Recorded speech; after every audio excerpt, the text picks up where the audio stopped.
Hey! Hi there. Good to see you again. Look, I'm going to make sure I hold it the Just right going to way. make stuff up. I feel like I'm really far away. I think you are. What have I done? You can move it closer if you want. Move the chair closer if you like. Yeah, well, It's where everything falls apart right now. Wait, so you got your bag in the way, you nutcase.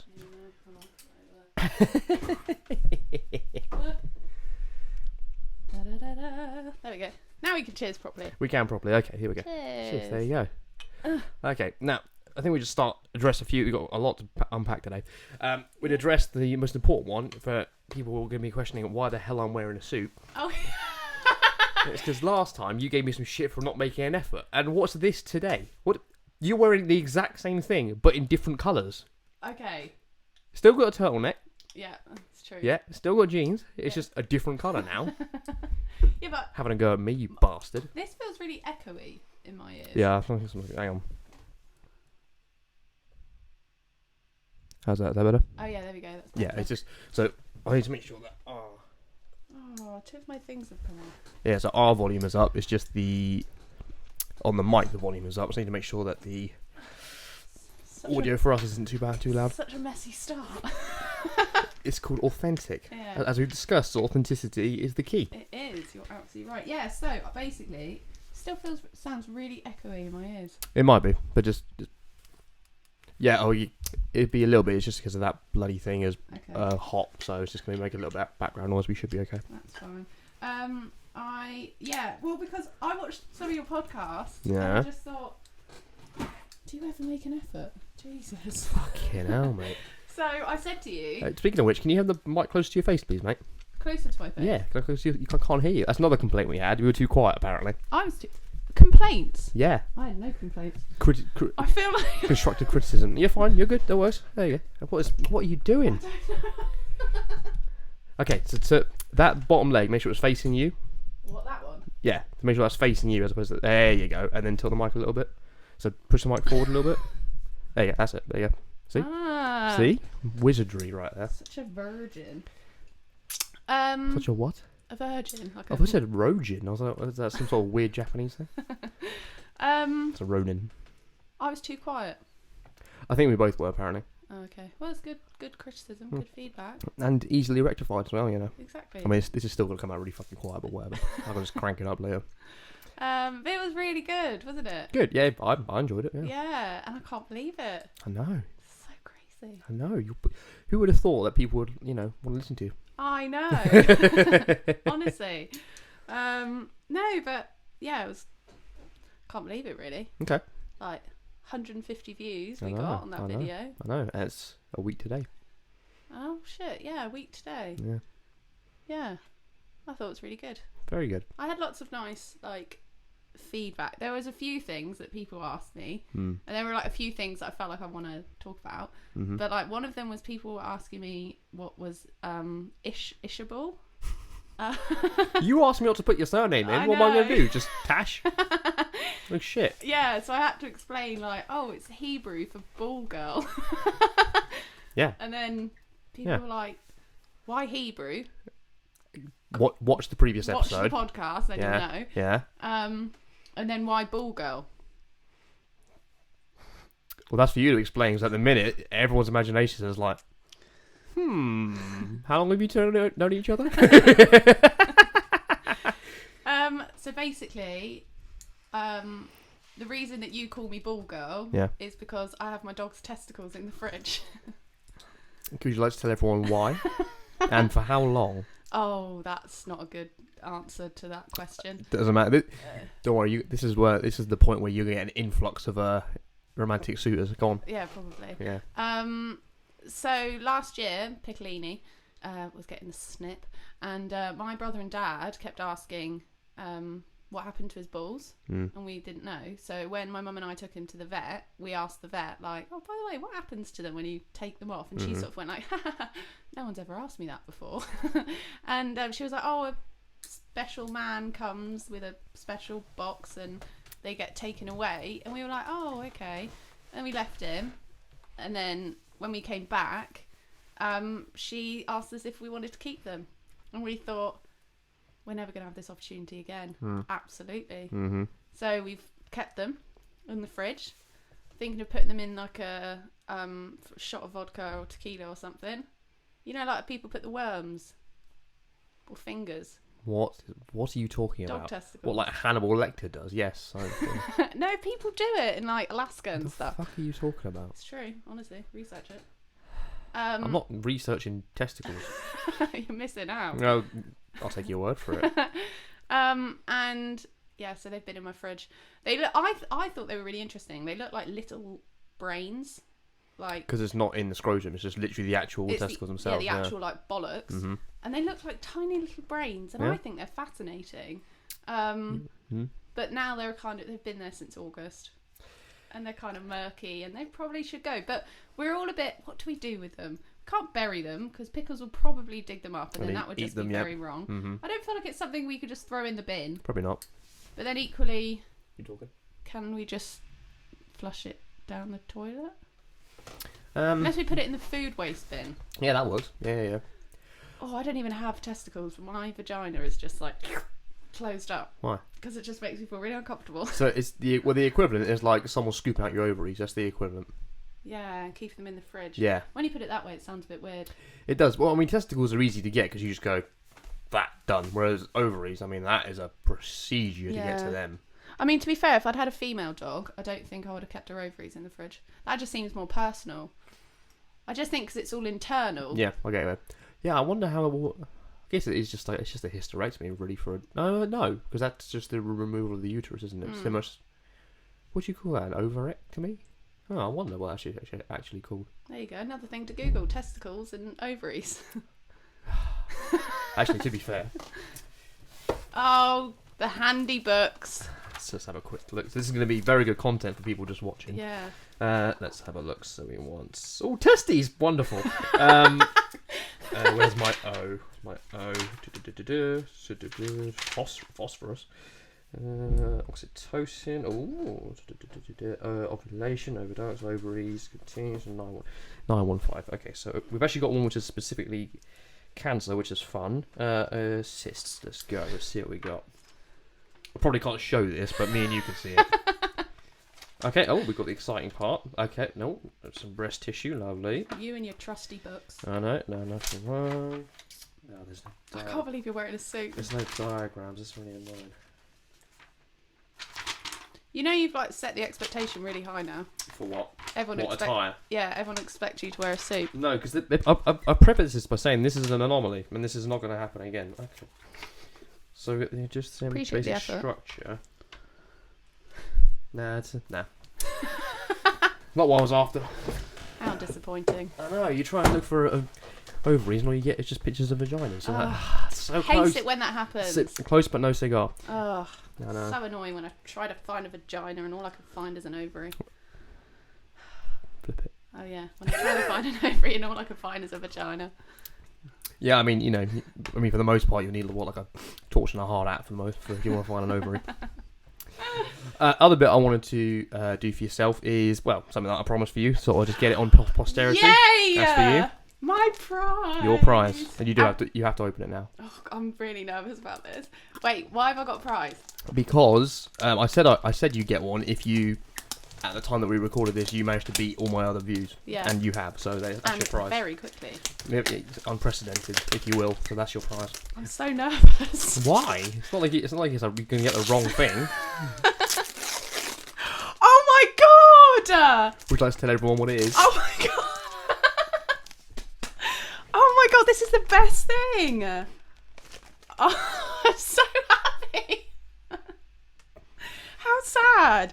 Oh my god! It's an infrared body thermometer. That is amazing. What a fucking! I thought you were going to buy me something like a little Jew or something. Well, you've already got one. Yes. No, your sister's got one. My sister's got one. But this, what a beauty!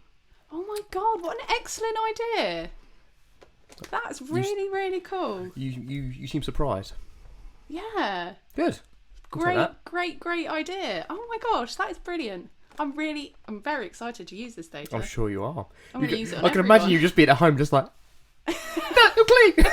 Just for hours. Look, I'll be doing it on everyone. Yeah, to be... That's so cool. But here's the thing, that's literally just occurred to me right now because I'm that much of a genius. surely if everyone just had one of those at home, they could just scan their guests. Oh, wow. And then you were like, sorry, mate, go away. Or, yeah, come on in, we're good to go. And you're like, doesn't that just solve everything? Yeah. Have I just cured it? Have I just solved everything? I've just done it. Just done it. You've got to break something. Oh, but no, seriously, hot. I mean, seriously, I see what you mean. This is a fucking echoey. What am I doing?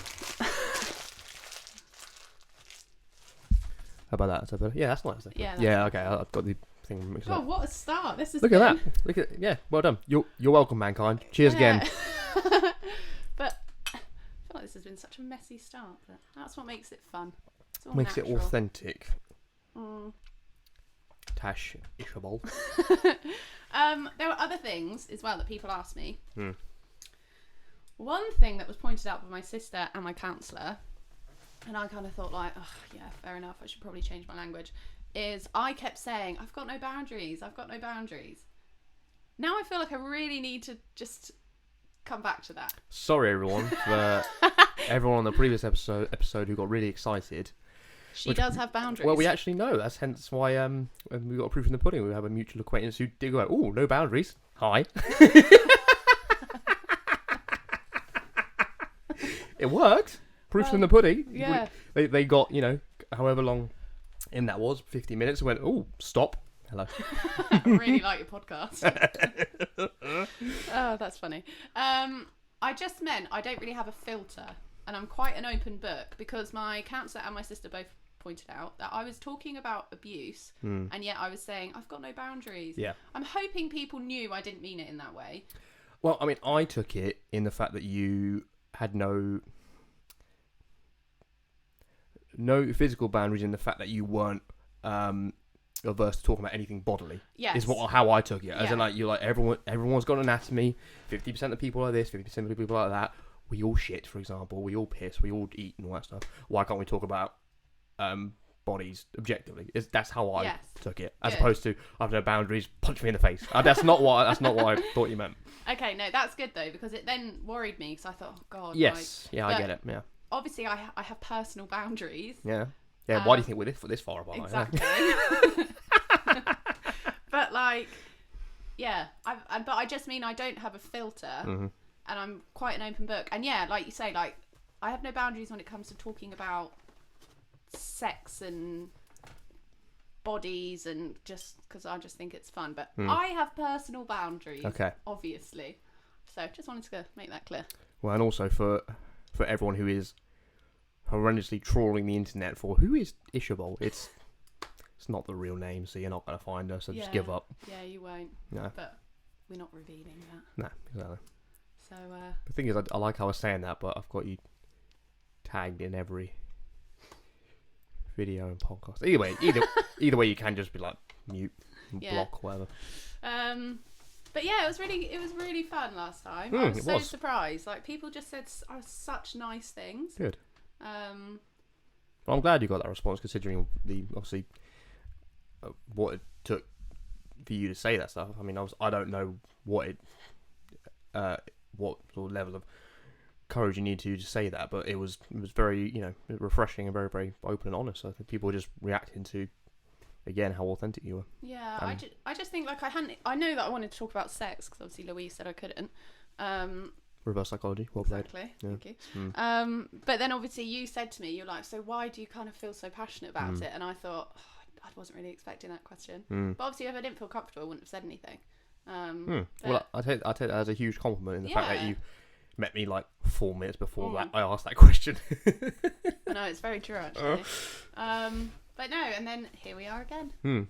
Yeah, I know. You thought you'd come back. There we go. Yeah. Well, we were going to talk about similar stuff. Actually, you watched that podcast, didn't you? Did you listen to it again? I did. Okay. I had listened to it, but I forgot, so I listened to it again. The bit that got me is when she was talking about so the podcast in question was Fuck's Given. It's very good. I've been recommended it like many times. I was like, I won't bother. So you did well. You're the third person to recommend it to me, and then I was like, there you go. There you are. But the particular episode was titled Daddies and Degradation. So as soon as it said that, I was like, oh, this is going to be weird. But it's in the fact that I'm there, like, I'm looking at it from a psychological perspective, being like, okay, from trauma, reenactment, all that sort of stuff. Like this, they didn't really live in all this stuff. Anyway, one of the women was like, the main guest was like, oh, I had this one daddy, as it were, and out of all of them, I gave them all like nicknames because I couldn't. It's just easier to remember them. And she was like, it's nothing anything sexual, but I just like associate it with something with them. And this guy was associated. He was obsessed with his Fitbit. Yeah. He was always counting his steps. And so they were like, the hosts were like, what did you call him? And so she was like, stepdaddy. So that was 2 days ago. I was doing like the weekly shop. So I'm walking through. Fuck off. So I'm walking through the supermarket. As they said that, I'm just howling out like everyone just around like, what the fuck? I'm just like, yeah, don't worry about it. I'm just laughing out loud in public. Because of stepdaddy. It was brilliant. It really tickled me. I was like, that's fucking brilliant. That's so funny. How did you find it though, her talking about the things like that? Because it's interesting how you saw the name of that podcast and you were like, oh god, this is a bit weird. Whereas I saw it and I was like, yes, love it.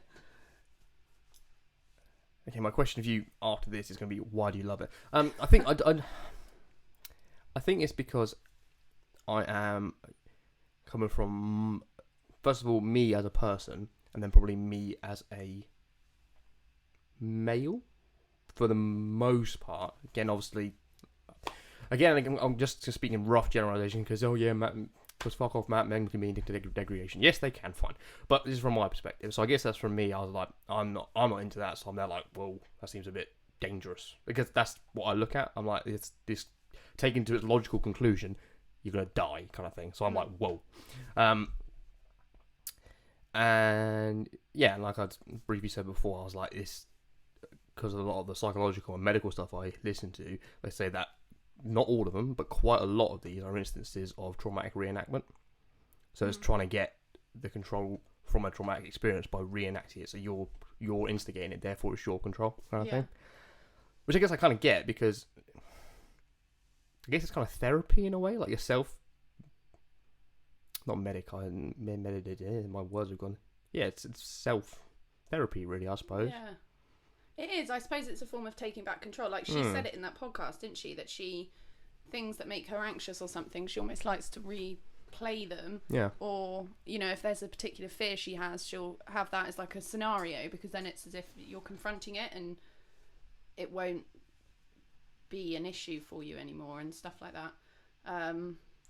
But I mean, I just, this is like what I was saying last time. I just think, I understand what you're saying, but I just think people, whatever you're into, as long as it's safe and consensual and communicated, enjoy it. Well, here's the thing, that because I was kind of like halfway through, I was either like or laughing. So it got to like the last 10 minutes, and one of the hosts said something that really stuck with me, and she just basically said that, look, this is where people on the outside will look at this. I am that person on the outside. She was like, it's easy for them. They'll assume that it's all horrible and painful and disgusting, all sort of stuff. Even though someone's into certain ways of being degraded, as it were, there are still certain boundaries there. So just because you're into something, it doesn't necessarily mean you're into everything. And you still have the ability to say, or don't say that, or don't do this, or like, no, or let's back it up. And I was like, oh shit, yeah. Because to me, in my simple brain, I was thinking that, oh, okay, if you're into getting like stepped on, you're into getting beaten around the face with a club. And she's like, no, not necessarily. You could have like, say there's 50 things that are under that category. You could be into 5, you could be into 20, but as soon as you go over that number, you're like, no, I don't like this and like that. And I was like, oh shit. And that literally completely changed it for me. And it was at that point that I messaged you being like, okay, now you do need to listen to it again. Because I remember I told you I was listening to it. I was like, don't listen to it. I want to bring the joke up. But I was like, yeah, no, you do need to, because now obviously you know what I'm talking about, because that her just saying that, I was like, oh shit, that's completely changed how I look at it. I'm like, fuck. Yeah. And again, it's all communication. Yeah, and this is why this shit's excellent. So, I mean, sorry to everyone else who's told me to watch it before, but, repetition and all that. No, but I mean, you were just the number that sort of pushed it over, which made me actually like listen to it, and I was like, fuck. Yeah. Because to begin with, I was like, this is really uncomfortable. But the thing is, but that's okay for it to be uncomfortable, because it could just be something that's not for you. And that's okay. Absolutely, yeah. People can be into, like, Yeah. I might be into things that, you know, that I speak about with my friends, then they look at me like, what the fuck? But to me, it's fine. But that's the whole point. Like, a lot of people in, you know, if you're doing certain kinks or something with your partner, or even not with a partner, if it's someone casual, but there still needs to be that mutual respect. They have like a traffic light system, so it's literally red, amber, green. So red is, this is too far. No, that red is basically stop. Yeah. No. Amber is this is far enough. Like, I'm enjoying what's happening, but don't go any further. And green is you can go further. So it's just a way of communicating, and then that person needs to be able to respect that. If they know that you. So I heard this story once of this girl. Who was going through this humiliation. It was like her fetish, it was humiliation, and so she had a blindfold on, and her partner was slowly taking off her clothes and stood her in front of the window and told her that people can see you and stuff like that. And it got to the point where she felt like, I can't do this anymore. So she said amber, but what she didn't know was actually the window wasn't open, but he was just telling her like, oh yeah, people can see you, because that's what she wanted. That was what was making her excited. So the partner wasn't actually doing it. It wasn't actually doing it, but it was all part of the play and the fantasy, but she couldn't see. And obviously she's blindfolded, and he stood her in front of the window so she could like feel, you know, see the light on her. But he hadn't actually like opened it so people could see, but was telling her, people are looking at you, they can see your body. And it was the first time it happened. And she then, you know, said like, oh, amber. So it was okay where it was, but she couldn't go any further. And then eventually said, actually, red, I'm not enjoying it. And then it wasn't until after when he sort of said, well, actually, I didn't open the curtain. But it's just all communication and trust. Like, if he hadn't listened to her and actually he had kept pushing her, then that then becomes non-consensual, for example. But it's that open communication. And that's why I think there should be no like kink shame at all, whatever you're into, but as long as it's communicated and consensual. And like I say, there may be things that, like, you're listening to that podcast and you're thinking like, oh, it's not really for me, and I'm listening to it and I'm thinking, some of that stuff sounds bloody great. Do you know what I mean? But that's fine. People are into different things. I'm gonna tell you a name. You need to bring me. We need to talk about this in a minute. Army Hammer. Okay. That particular story, her partner, hats off, that's fucking awesome. I think that's great, because she's still living that fantasy.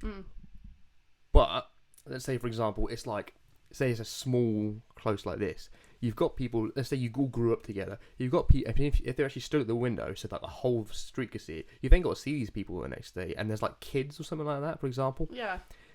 So there's some, while sexual exploration is brilliant, and obviously with an engaging partner, that sort of thing, that's going outside of just the two of you, so that's affecting the public and that's affecting other people. So I think that's that he made her think that she was living that fantasy, but B, he didn't actually do it. It's fucking awesome. But yeah. that specific scenario is great, because she, whatever.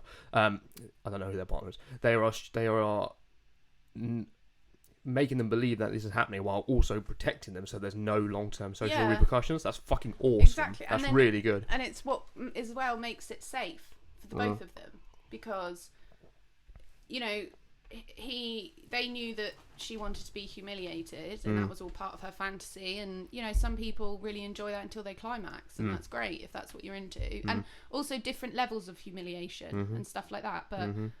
But it was done safely, so he sort of was teasing her and toying with her fantasy, but keeping it private and keeping it safe.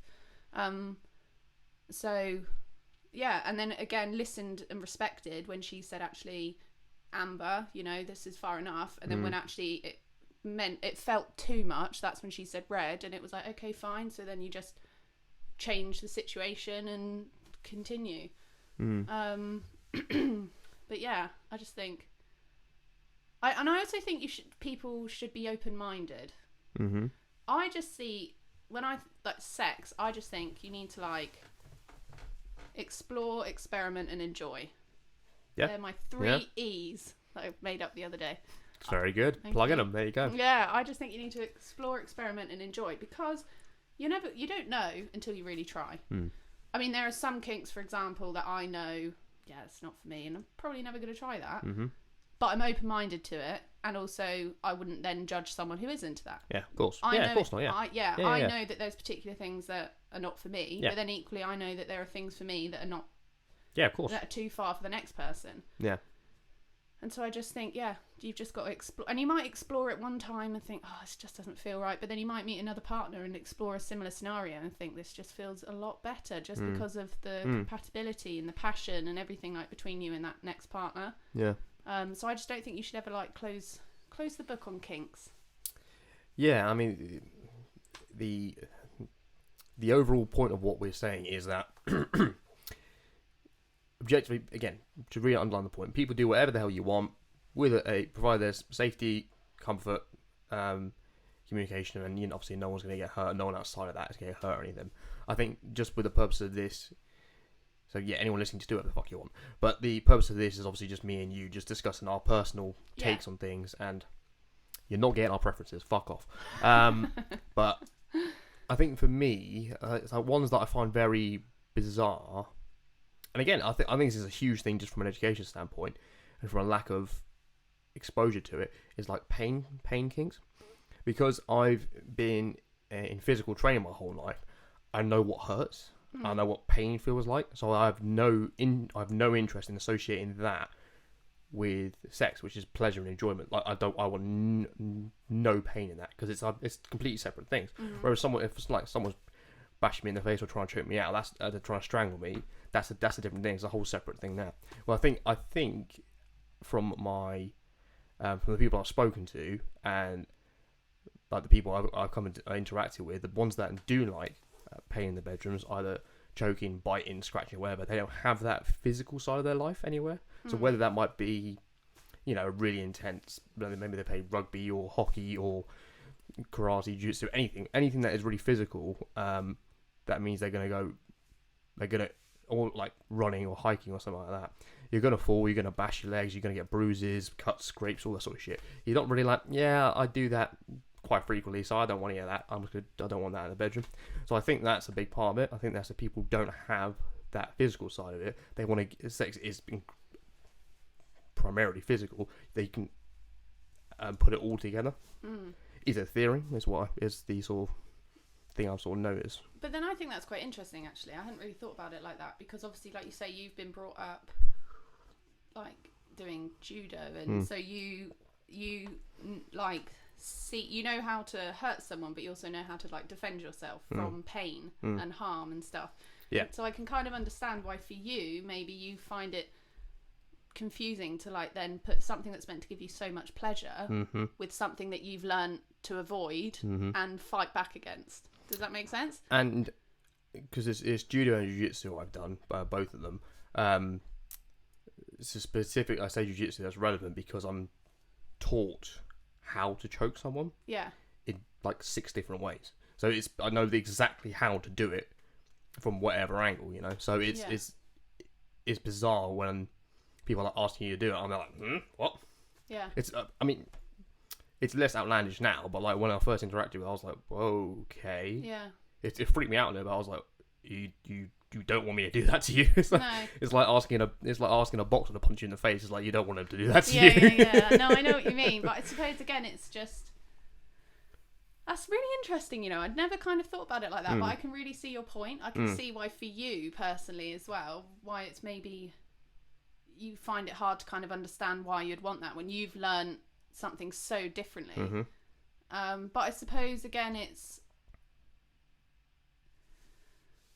just what people are. I mean, we had this conversation, a similar conversation about this the other day, didn't we? When we were talking about choking and stuff like that. But I mean, obviously, if you, it has to be something that you're comfortable with as well. If you're with someone and they say, "Oh, I want you to choke me," don't do it if you don't feel comfortable doing it.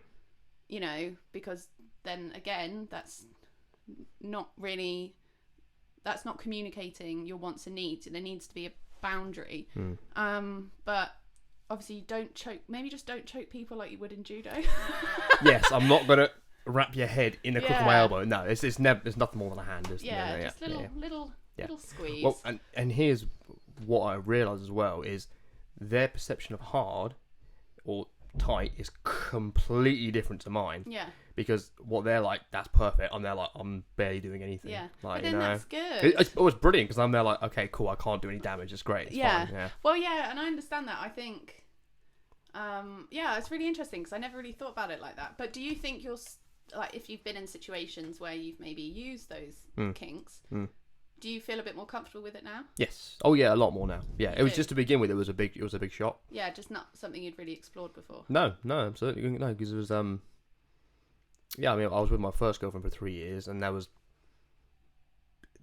that wasn't a part of it. So it wasn't until later relationships that I was introduced to it. Yeah. As in that they were like, oh, I'd rather like this kind of thing. I was like, okay, talk me through this kind of thing. But then, see, again, I think that's really good though. But in some ways, it still shows a lack of education because I think that's really good that whoever this partner was able to express to you, this is what I want. Do you think we can do this? And you were able to establish that boundary and do it together. But then equally, you had got to whatever age you were, having previously had sex and had other partners, and never come across this before. So at first you're like, I've never fucking heard of this. And I get it because there's people that I talk to about. So I've recently, since I became single, started exploring. You heard it again.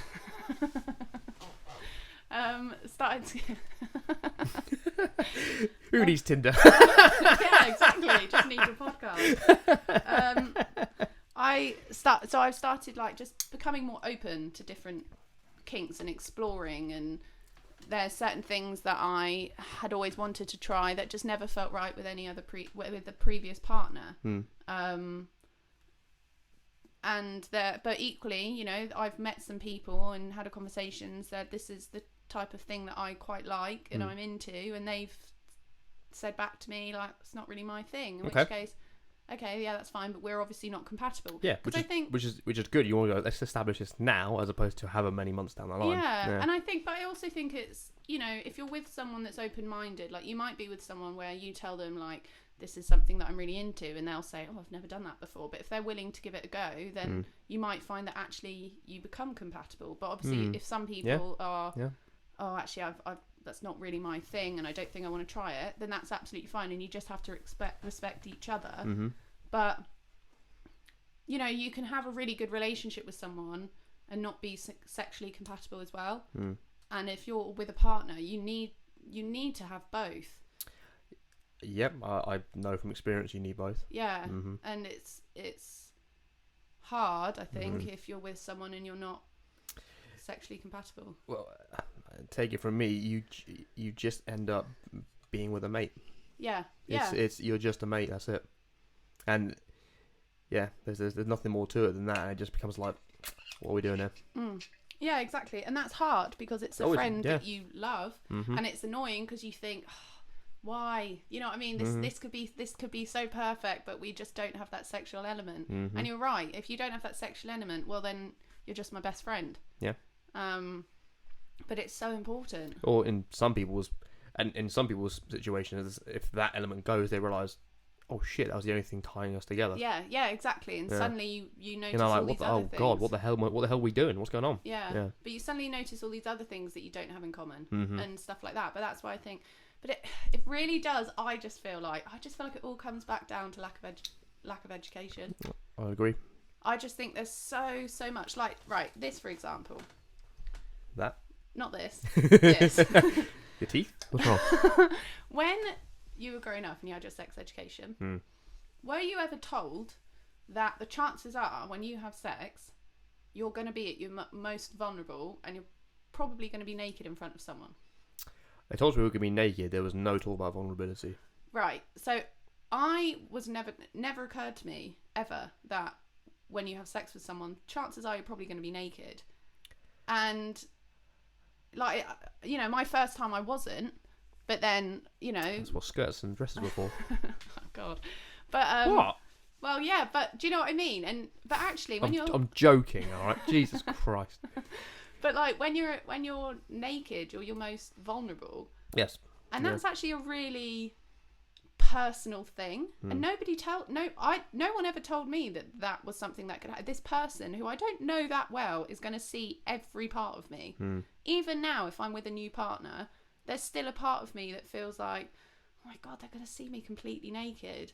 And that's personal. And it is your most vulnerable. Like anything could happen and you've got nothing to kind of protect yourself. House could burn down. You've got like, shit. Here we go. Well, exactly. No, you're right. Yeah. But I also just think, you know, mentally as well, like that's a lot to kind of prepare. Like I now, if I can anticipate if I'm seeing someone and I think, oh, I think something might happen, I have to like sort of prepare myself for the fact that, you know, and you groom yourself and you make sure you look nice. Do some and squats and, you know. Yeah, exactly. But it's true. But yet you're not told that actually when you're a young teenager having sex for the first time, you know, by that point, it's probably only your parents and your siblings that have seen you naked when you're younger or your cousins or something like that. Do you know what I mean? It's just family. Yep.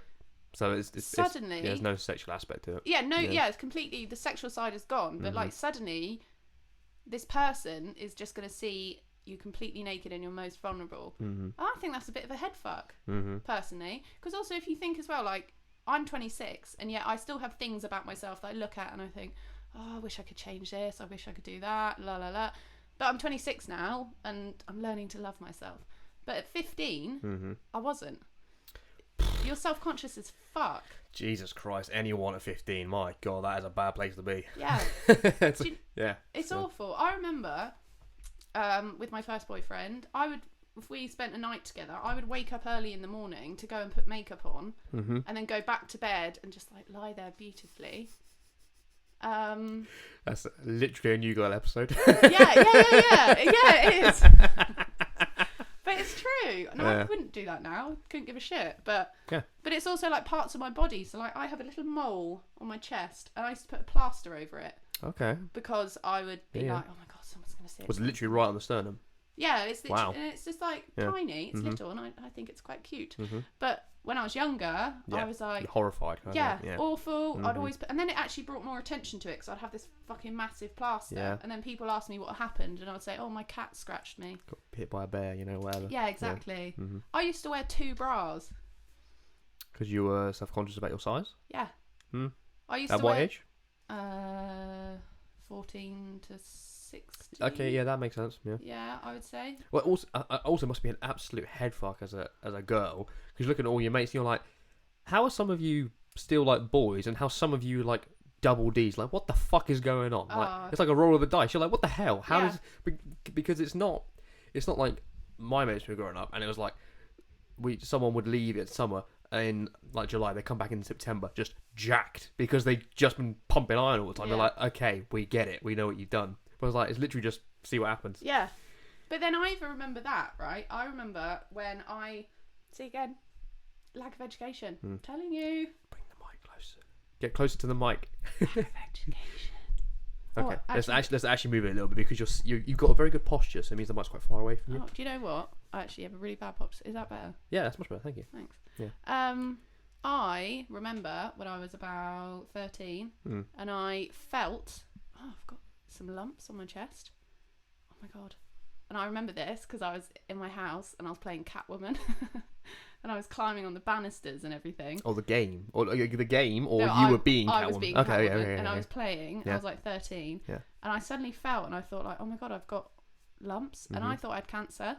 And I was terrified, and I burst into tears, and I went and saw my mum, and I was like, oh my God, I've got 2 lumps. They're really hard. They're really hurt. My mum was like, that's your breasts. You're starting to grow breasts. Yeah. I had no fucking idea. How old was that? About 13. Okay. I terrified myself. I thought I had cancer. Why? Lack of fucking education. Nobody told me that happens and that milk ducts come in and you know what I mean and everything like that. That I thought I'm dying. I want to make you feel a lot better because that exact same thing happened to me when I was 13. Did it? Yeah. I started getting these like little discs on my nipples. Yeah. I was like, what the fuck? And my mum was like, oh, that's unusual. You shouldn't be getting that. Let's go to the doctor. And the doctor was like, okay, it's unusual, but it does happen. Some boys in puberty, some males do actually start to develop the tissue a little bit. Yeah.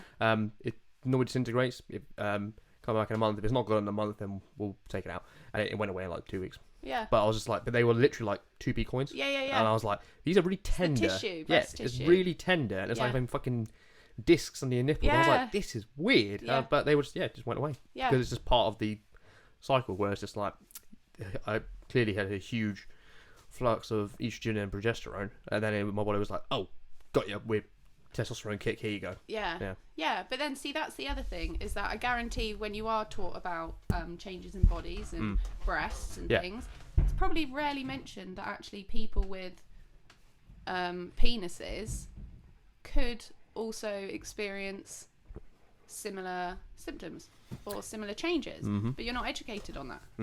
Well, it's because, and I didn't, again, same with education, I didn't know until, must have been 15 or 16, but in utero, everyone up to a certain point is female.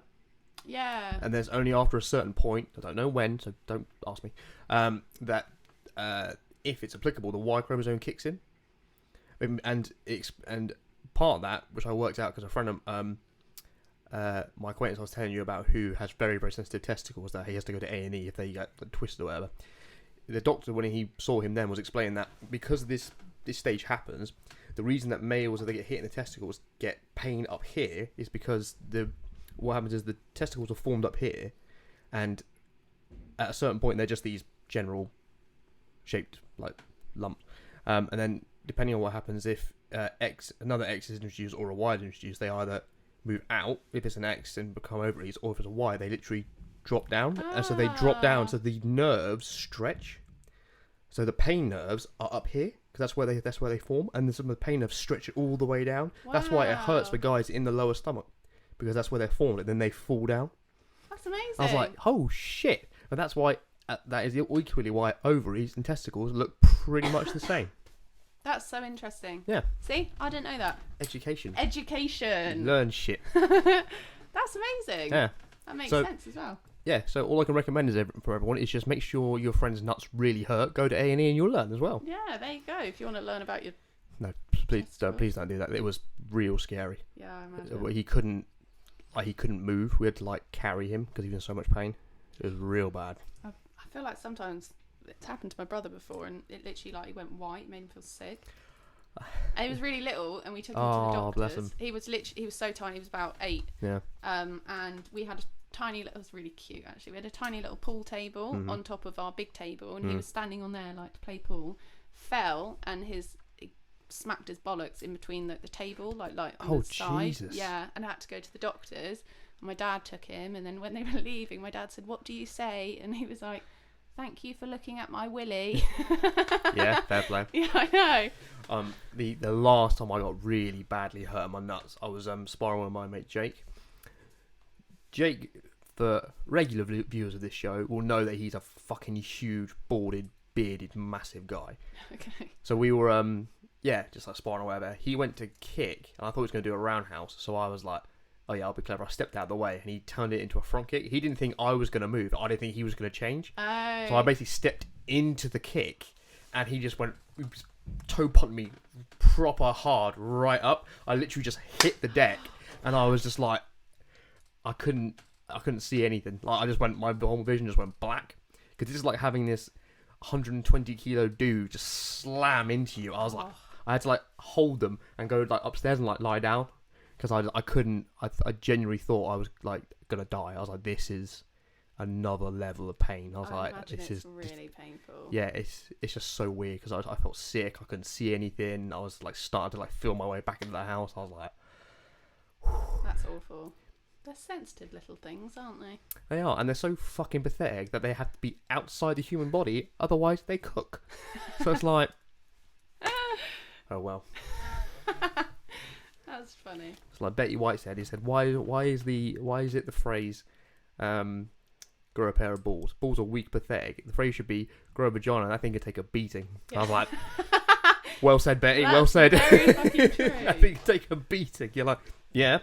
Right, you said Army Hammer. Hammer, yeah. Do you know who Army Hammer is? Yes. Do you know what's going on with the controversy? Yes. I haven't looked too much into it, but yes. Okay, so what, for people who don't know, which everyone should know by now, is he has been dropped from his agency and film contract, stuff like that, for a bunch of messages have been leaked between himself and someone else, that's basically expressing how his fetish is cannibalism. And it's all talking about how he it's sort of like just the whole thing that's been listed is how him describing what he wants to do to the person, how he wants to like drink their blood and crack open their bones and like eat their heart, and how he talks about like he killed an animal and ate it still with like, a warm heart and shit like that. Wow. And it goes real like in depth from that. Have you seen them? I've listened to several podcasts where they've got them and they've read them all out. Oh, I want to listen. It's I need to. I'm doing it a disservice by just saying this shit here. But yeah, it's wild, but it ties in perfectly because it's a fetish from that there. Thoughts? Cannibalism as a fetish. Go. Oh, great question. Absolutely great question. You just see this in the tagline. Cannibalism fetish. Okay. Enjoy. Yeah. Welcome. Welcome to Cannibals Are Us. Yeah. Cannibal. Well, okay. Well, it depends. This is fantasy. Mm-hmm. He doesn't actually physically want to eat someone. I don't know. It's a good question. I don't know that. It's because for everything he's saying in the words, he's saying it's a fantasy, but equally, it's what he desperately wants to do. So, again, I just think this person that he was saying it to was into it as well, or we don't know their response. We don't know their response, and I'll tell you why in a second. Oh, okay. So, again, I would say when you talk about kinks and fetishes and stuff, when you discuss them, you're talking about it as a fantasy. So you don't say, in my fantasy, this is what I dream of doing. You say, I want you to do this to me. I want to do this to you. So you're talking about it as if this is going to happen. So just because he's saying, I want to drink your blood and chew on your bones or whatever, doesn't actually mean that it's actually going to happen. But in his head, that's his fantasy. So again, I just think if it's consensual and if there is some sort of safe play that you can have around that, I mean, unless you actually murder her and she doesn't consent to that. Therefore, it's murder. Yeah, then I would say no. But there's probably things that you can do to bring that fantasy to life. As long as, again, it's consensual and it's communicated. Like, I can't imagine he's actually going to break her bones, but maybe just get some chicken bones and put them on the bed. Or do you know what I mean? There'll be ways around it that fantasy can still come alive. And it may not even be physically doing that. It's the story around it. Exactly. So it could be the, chasing her, catching her, playing with her. But again, as long as that is consent, I mean, I'm assuming it's her. That maybe I shouldn't assume, but I believe it is. Yeah, I believe so. Yeah. Whoever this person is, as long as again it's consensual, because people have fantasies of. I don't like to use the word attack. I don't like that. Attack fantasies. I really want to think of a different word, but I can't think of one. Just elaborate. Okay, maybe you can help me think of a word. So, for example, a fantasy where, again, this is one that I think you probably need to have built up some respect, and you need to feel fairly comfortable with this person for it to happen. But so basically, you have like an attack fantasy. So maybe you go around to their house and they're hiding somewhere in the house, and they just jump out at you from behind, and it's as if they're attacking you and forcing you to do things, and it comes into that CNC, the consensual non-consensual play. But I don't like using the word attack. I don't like calling it an attack fantasy, but it is that part of that whole consensual non-consensual. See, I've heard it described as a rape fantasy. Yeah, attack or rape. But again, I don't like using rape. I agree. I don't like that because I've heard people describe it like that, and I'm like, there must be a different word for it. It's real sketchy. It's real sketchy when you're in that sort of territory, because you're using these sort of words, and you can end up having association. Something that's literally I've just thought of now is we'll come back to Army. My concern is, say for example, a couple get together in their late teens. They're together for however many years. Let's say it's just a normal heterosexual couple. The man is just exploring sexuality. He's exploring a person, loving them, whatever. The girl had a normal upbringing, no trauma, whatever. She wants real like violence against her. She wants to be like tied up, like belts around her neck, beaten, smacked, whatever. Cool. My concern is that this guy is like, he's like, oh, that was never on my radar. I'm not really into that, but I love you, so therefore let's do this. And then, for whatever reason, they break up purely because they both go uni in different sides of the country, we can't do long distance, so let's just draw a line in it and whatever. My concern is if that guy then has like, oh shit, I've developed this taste for something that was never on my radar before this person, and now that's the only way I get my fix. And my concern is that if he is unable to communicate correctly and is not educated enough to know that not everyone's into it, he might just think that, oh, that's the one person I've been with, therefore every woman's into it. That's my real concern with it. Yeah. Is that if you have like an early imprint on that, on any number of your relationships, if you're not educated enough, you're not communicating enough, you don't know, and and as every man will know, women are not all the fucking same. No. But neither are men. Not true, men, but to a different extent. Yeah. Different way though. Also, I do think we need to be careful with genders that we're using. For the purposes of argument's sake, just going to do heterosexual for the time being, okay? Okay. Because obviously we're not all male and female. Lots of different genders. So anyway. Not even getting started on that. But then I think there are different things that... So, you know, in my experience with different partners, there were stuff that I asked for that my partners said no to because it wasn't their thing. Okay. And then I'd meet another partner and I would say, this is what I'd like to try. And they would try it and it wasn't really for them. So I had one partner who said, like, no, it's not for me. One partner who said, yeah, okay, we'll give it a go. And then someone else who allowed me to do that, but then also opened a door to so much more for me. And then now I've taken that experience and I've gone, well, I know I want to explore that more. So the next time I'm with someone, I would then share that with someone and say, you know, maybe we could try this. But again, I think it's building up trust. But I understand what you're saying, and it does come down to lack of education. But hopefully, you know, that person would be aware that not everyone is into the same thing. Get closer to the mic, please. Am I really far away? No, you're fine. Just get comfortable and just move the mic to where you are, as opposed to you moving to the mic. I'm fidgety, aren't I? That's fine. Yeah, just sit to where you sat before is cool, and then. Is that better? Yeah, you comfy there, yeah. Yeah, but I'll probably move again in a minute. That's fine. I'm just fidgety and annoying. If anything, you're going to get louder. So that's cool. That's fine. Okay. Yeah. I just think this is a hypothetical, of course. Yeah. But then also, I think you would hope that if somebody came to me. Excuse me, sorry guys. You animal. I know. Look of shock on your face. It was just such a surprise on myself. Yeah. Disappointed. If somebody came to me and said, or not even. Like, okay, so your scenario, for example, are we saying that this person, I know that this is hypothetical, but are we saying that this person with their next partner just does it, or they ask them, or they just do those things? My fear is they just do without asking. Yeah. Okay, and see, then that's when it's not consensual. It's the lack of communication, because their previous partner might have just loved it when they just went straight for it. Yeah. Like the previous person must have just been like, you take full control, I'm having a great time. Yeah, but then equally, it's building up that trust. Do you know what I mean? It's building up that relationship, that the whole consensual, non-consensual. When you've been with someone for a while, you don't necessarily need to have that conversation, because also you can tell by the atmosphere what type of sex you're going to have. Are you going to have passionate sex? Are you just going to have a quickie? Are you just going to have like bedtime sex? Or do you know what I mean? Well, equally some, like, I don't know, you just throw out, they say anal, for example. Some of them you physically have to prepare for. Yeah. So you can't just spring that on. You've always got to check with that one. Yeah. Because, people are just like, well, physically, my anatomy is not ready for that right now, okay? Yeah. Kind of thing. Also, it's fucking cunty if people don't prepare you for it.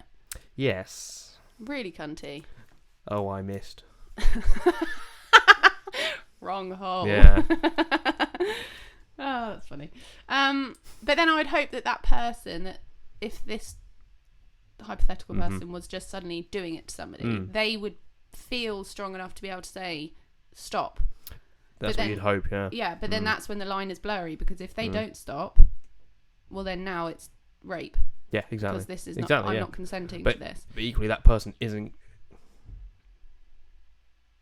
Yeah, you're right. I was going to say that person doesn't know any better, but if someone's saying no, there's no. Yeah. Well, exactly. They don't know any better because they just think, well, if my last partner like this, then everyone likes it. Yeah, but you still know the difference between yes and no. Yeah. And it's equally, even if you're with someone new and they've agreed to this, and then it gets started, and then they feel like this is too much, and they say no. That's when it's not consensual anymore. Yeah. I did agree to this to a certain point, but now that we're doing it, it's not what I too thought much. it would be. Yeah. So this needs to stop. And if it doesn't stop, well, then that's when it becomes abuse. Big problem. Yeah. Because Yeah. the consent has been taken away. And that's the other thing, is like, you can do that. You can change your mind. And I don't just mean it as a woman, but I mean anyone in that situation. If, of course. You know, if something's happening, even, you know, as a man, if someone, like, you know, we were talking about the pain, if someone said to you, I really want this, and you tried it and then thought, actually, it's not for me, you're allowed to say, actually, I don't want to do this. And that is okay. Yeah. And I mean, to that point, I mean, like, for example, if someone asked me to punch them, I know as who I am as a person, I could never do that. no, and that's fine. But then some people like that. They like being Oh, slapped of course. and... Yeah. No. Slapping is different. I'm just going to say, I'm asking if someone's saying punching. You can slap someone on the leg or the arse or whatever. That's part of it. That's fine. Yeah, no. Yes, like. But that's good, because you know your boundaries. Yeah. As well. Yeah. I'm the opposite of Tash. I have boundaries. I have personal boundaries. Yeah, I just have boundaries in general. I'm like a bastion. You're such an idiot. I'm actually a genius at wordplay. What the fuck's your problem, man? Actually, I wanted to talk to you about something. Actually, I need to do something first that I forgot to do on the last podcast. I keep moving away. Go on. No, you're fine. It's good. Okay. Yeah, you're just rotating around the mic now. It's good. Yeah. So, I really wanted to do this. Mm-hmm. Hi, Mum. I like it. It's very good. Thank you. Very good. I You thought hope she's going to watch it now. Yeah, she didn't watch the last one. But I literally thought about it last time. Fucking I hell. told Lizzie and Louise that I Funny. was going to do it, and they were like, for fuck's sake. That's funny. I like that. Oh. Hi, Lizzie and Louise. So, yeah, I just really wanted to do that. Well, yeah. Fine. But there was something I want to talk to you about. This is way different from sex. Do you know what I've noticed? I don't want to say then. Go on. Do you know what I've noticed about you watching your podcast? Also, God, your podcasts have had me laugh in the last couple of days. I'm glad it gave you some source of hilarity. Oh my God. That's just the funniest thing ever. Really, really funny. Things I've noticed about your podcast. You have the most random facts that I never knew I needed. Interesting. Like what? I'll explain. Okay. I could have gone quite happily my whole life knowing so many not knowing so many things that you've taught me. I would have got it never would have occurred to me what's it called when people don't pronounce their consonants? Yeah. I don't know, but I'm quite happy living my life not knowing. Watch a podcast, you tell me, and I sit there and I think, this is one of the most useless facts I've ever had, but I'm really, really glad that I know it. You just know facts about everything, and 9 times out of 10, they're completely useless. But I also... They're all useless. Yeah, but I equally sit there and appreciate every single one. I mean, I don't even remember what half of them are, but I sit there and I just think, I didn't need to know that, but I'm really glad I do. So, thanks. Just to prove that you were paying attention, can you tell everyone what that is called when you can't pronounce your consonants? No, I can't, because I can't remember what I... You haven't learned anything. You need to watch the whole thing again. No, that's what I'm saying. You need to watch the whole thing again then. I don't take any of it in, but I sit there... Well, why the fuck are you watching it? No, I take stuff from the podcast in. It's just your random facts that I sit there and I think, I could have gone my whole life not knowing that, but I'm thoroughly glad. And I still don't know it, to be fair. I was going to say, Tash, you're proving you don't know it. So you're exactly in the same place as you were before. But I just really enjoy. It's like you just know so many random things. I know a few random things. Yeah, and I just sit there and I just think it's just so useless. But I'm really, really enjoying being told and forgetting. Apparently, there was a book I read recently. It's Brave New World by Aldous Huxley. If anyone hasn't read it, read it. But the whole point is that people are socially engineered from birth to fulfill certain roles. And one of the things they were saying, I'm really going to badly paraphrase this quote, but you're saying that people will this social like A class strata of society that they've socially engineered will regurgitate pointless facts like it's eloquent philosophy. And I was like, oh shit, because I know as soon as you said that and think they're being intellectual and I think they're being like having like stimulating conversations, and I was like, fuck, because I know so many people that know like flags or capitals of Yeah. places or chemical symbols and all that, and that's nothing at all related to their life or their job or occupation or anything. I always felt like really inferior. I don't know this stuff. As soon as I said that, I was like, these people know nothing. No. They're like, they might know things, but it doesn't have any benefit or basis to their life. So I No. was like, it made me stop and look at myself as well. I was like, what do I know some of this shit? It's like, Yeah. But you'd be great in a pub quiz. no, I'm not. You would be brilliant. No, I'm not. I'm really surprised at that. It's because if it's an actual fucking pub quiz, it's going to be a fucking sports round. I don't know anything about sports. Oh. Or Right, news. well, I don't follow the You don't news. have to play that round. You can just play the useless fact round. Yeah, I mean, I'd happily write a useless fact round. Yeah. That'd be quite good. Or, you know, like, I could do gods. That'd be a good one. I just feel like I could probably... Tell me a fact about carrots. Like carrots. Yeah. You know they're not actually orange, right? They dye that and they dye them that colour. Right. This is a very interesting topic. Go on. So my mother said this to Louise the other day. Yeah. Chef de party. You know Yeah. how it is. Yeah. Ain't no party like a chef de party. And then you spat my coffee back into my mug. And That Louise... was quite good though. Well done. Thank That's you. good, yeah. But I'm seeing carrots that are like purple, yellow, white. Mm. Yeah. They dye them orange. My mum said they did. Louise said they didn't. I think it's probably a misnomer what I've said. Again, you put me on the spot. It was the first thing that came to mind. Sorry. But you're right in the No fact. pressure. Shut up. But you're right in the fact that they're like chilies, chili peppers. They come in all different colours. Mm. So I think Wait. we're both right here. Yeah. Yes. But I just feel like you could give me a... Come on, give me another question. Let's go. Well, what else? What else we got? Alright, what do I want to fact about? Owls. I've actually got a fact about owls. Owls. They can't actually turn their head all the way around. Oh, that wasn't my fact. I thought it was going to be the same one. No, they can't actually turn it all the way around, like 360 degrees. They can turn it to like 270, and they have to come back again. Ah. So they just got a bigger range of movement than we do. So it looks like it's a full circle. So I learned that owls turn their head 270, like you're saying, Mm. but their brains stay exactly the same place. Whoa. So their brains don't move. That's very It's just their interesting. head. Mic drop. That makes sense actually. Otherwise, they'd have all the nerves going up the neck would all twist as well, wouldn't it? Yeah. Isn't that amazing? Hmm. That blew my mind. Also, Doesn't take a lot. no, it doesn't. Okay. Please don't judge me on this. I'll say it and then we'll see what happens. You'll probably judge me. Why am I Cut it saying out if that? need be. It's fine. When you smell, Hmm. you're smelling everything outside your body Mhm. when you breathe in. Mhm. When you breathe out, Mhm. you're not smelling the inside of your body.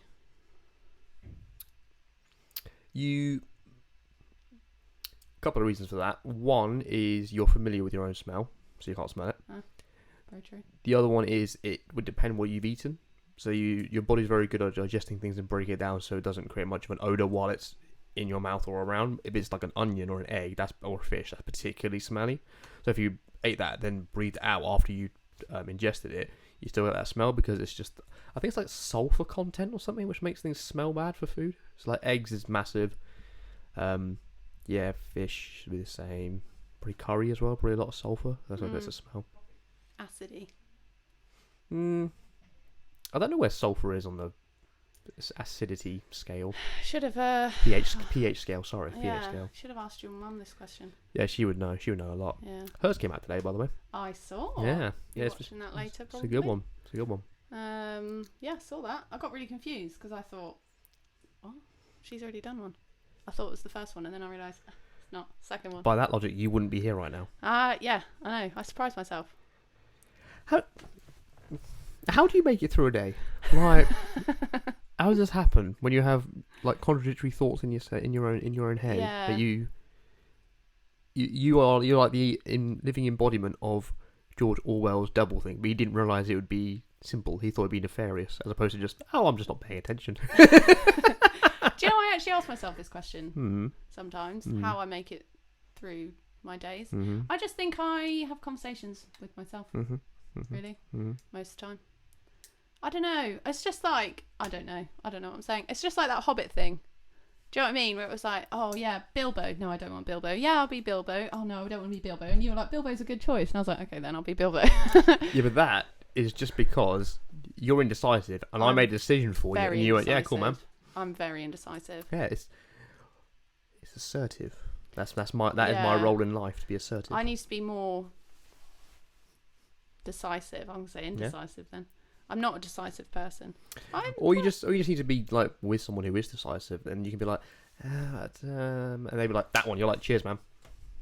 That's what I got Louise for. But isn't that what to a point? Isn't Lizzie and Andrea. To be fair, all of them keep me on.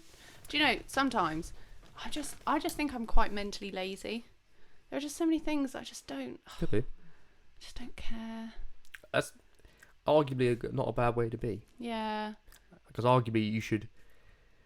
If I didn't know you, I'd say that would therefore. That should mean then she is free from anxiety. She's pretty chill all the time. No. Because you care about things less. That's really interesting, you know. Or you'd care about the few things that you do care about a lot more. Yeah. That's quite interesting because I feel like you're not the first person to tell me that. Like, how can you be so anxious when you just don't give a shit about anything? Well, I've just answered the question. Yeah. I just feel like I don't know. I suppose I've just learnt to put things in perspective. Having said that, when my anxiety takes over, but then my anxiety takes over about certain situations. Well, that's what I was curious about you because I think like a few days after we recorded the first one, you were like, "Oh, my anxiety's being stupid or whatever." Yeah.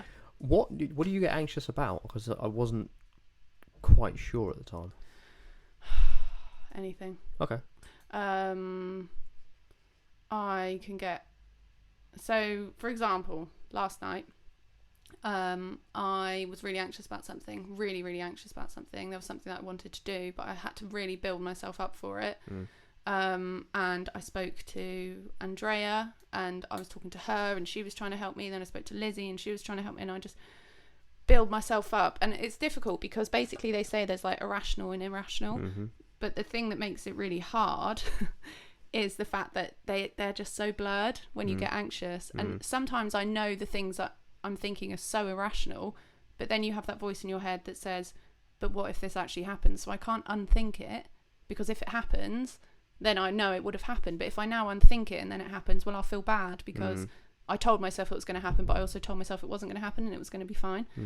But all sorts of things. The smallest thing can make me just push me over the edge sometimes. Like, it can be family, it can be dating, it can be talking to someone, you know, on the podcast, for example. So after the podcast, I'm then going over everything in my head thinking, I messaged you, didn't I, about the Jew thing, and said like, fuck, we said Jews. It's because fine. In my head, it's like, I've said something wrong, I've made myself look stupid, I've done this, I've done that, and it just spirals. And some days are worse than others. Like last night, for example, I got myself into a bit of a state. I was like physically shaking and my heart was beating really fast and I felt sick and it was horrible.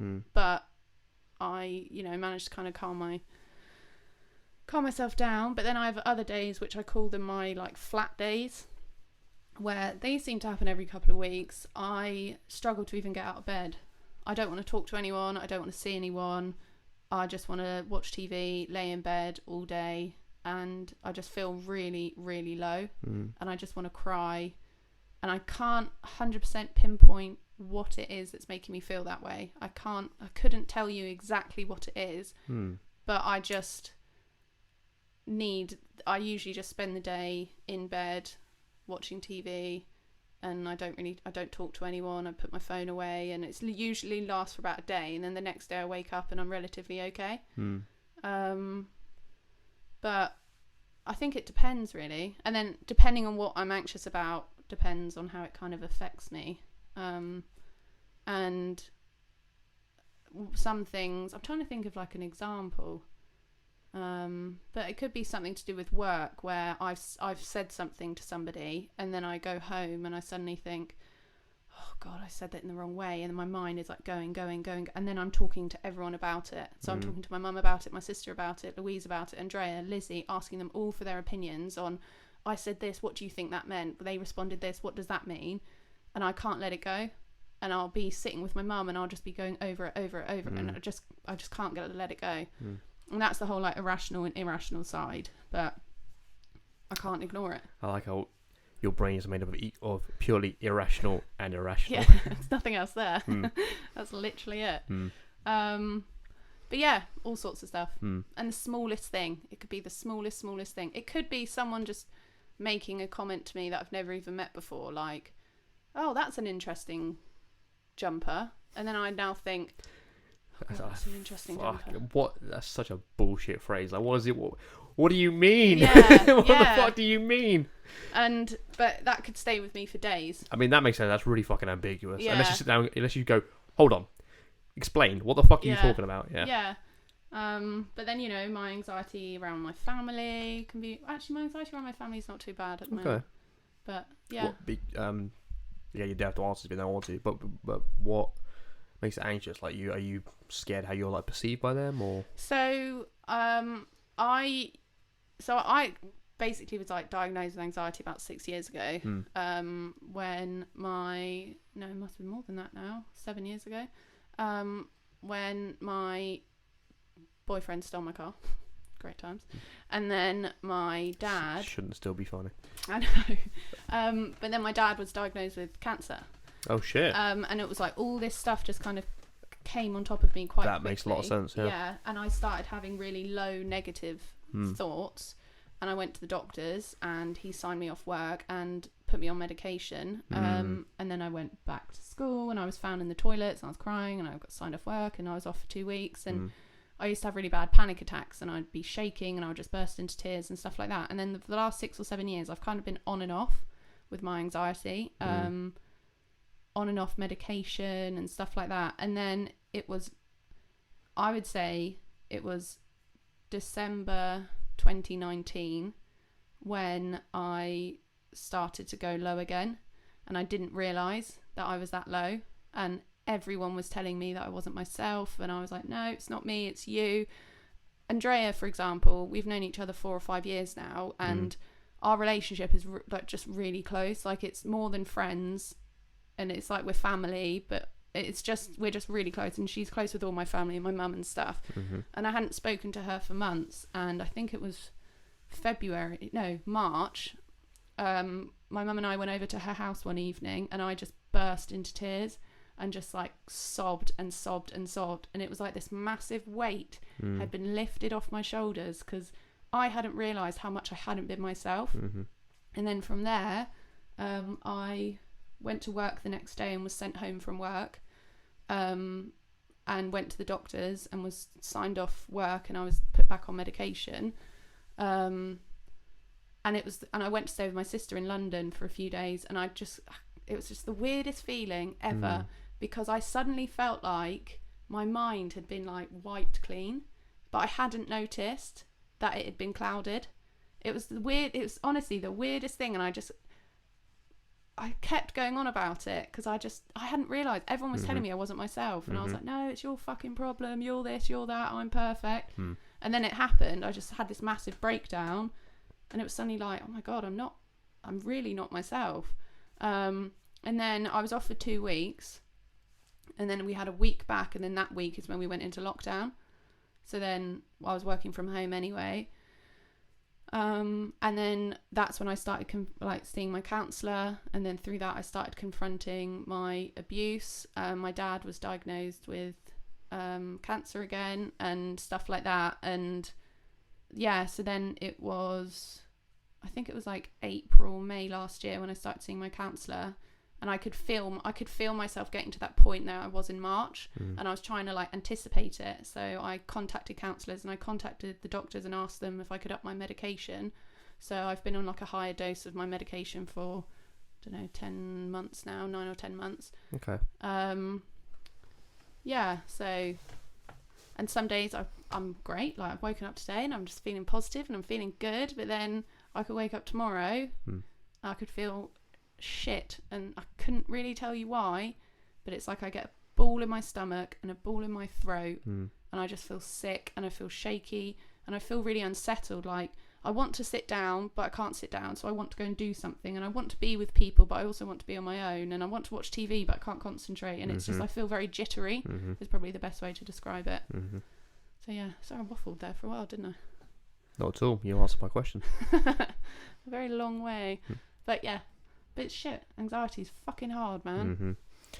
Yeah, I mean, everyone gets it manifests in different ways. Yeah, for sure.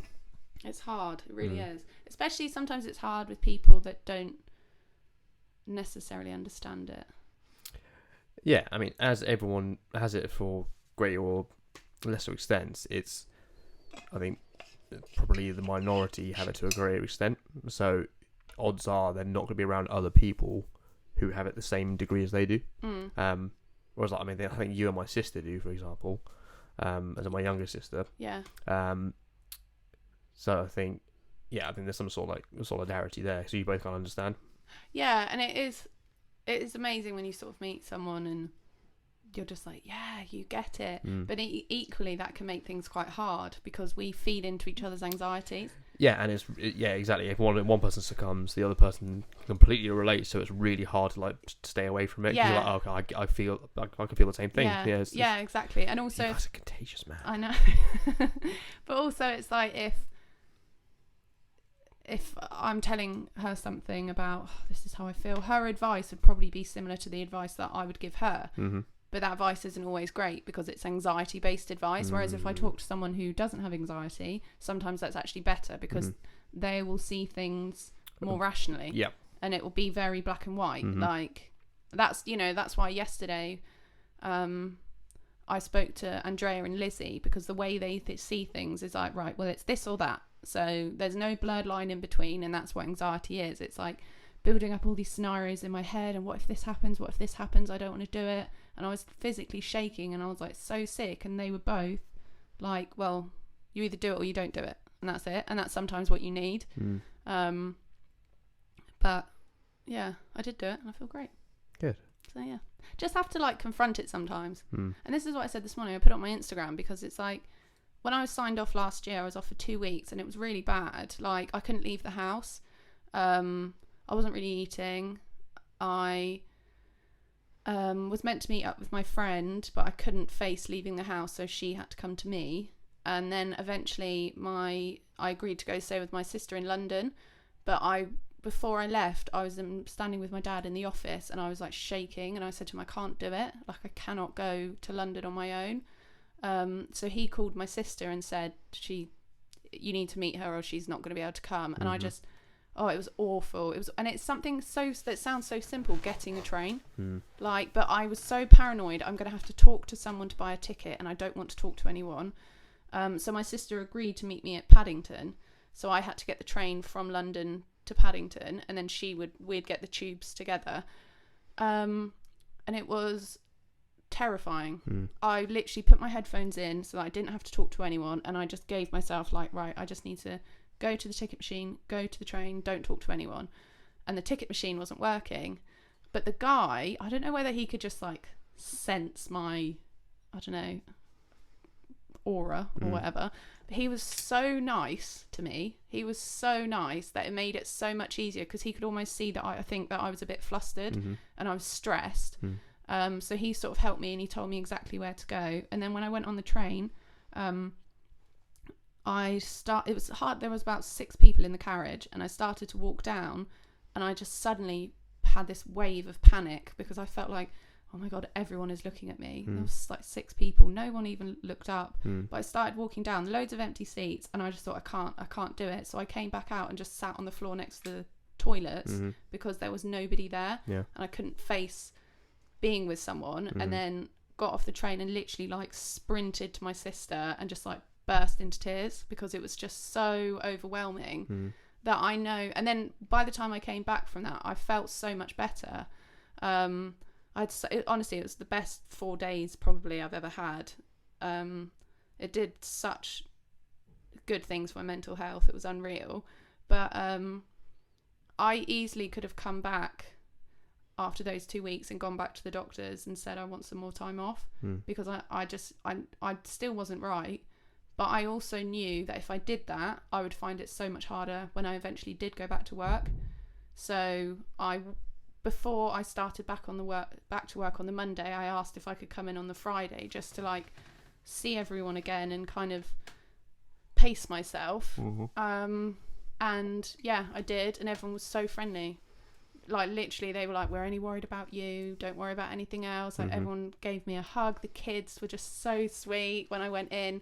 But having that time to go in on the Friday, and I literally went in for half an hour before going straight back in on the Monday, really helped me. And I just think sometimes you just have to, it's so easy to wallow in your anxiety, and I do it sometimes. That's why I have my low days, because I just allow myself to feel sad. And sometimes that's good. Sometimes it's as if your body's like what's the word, resetting, almost.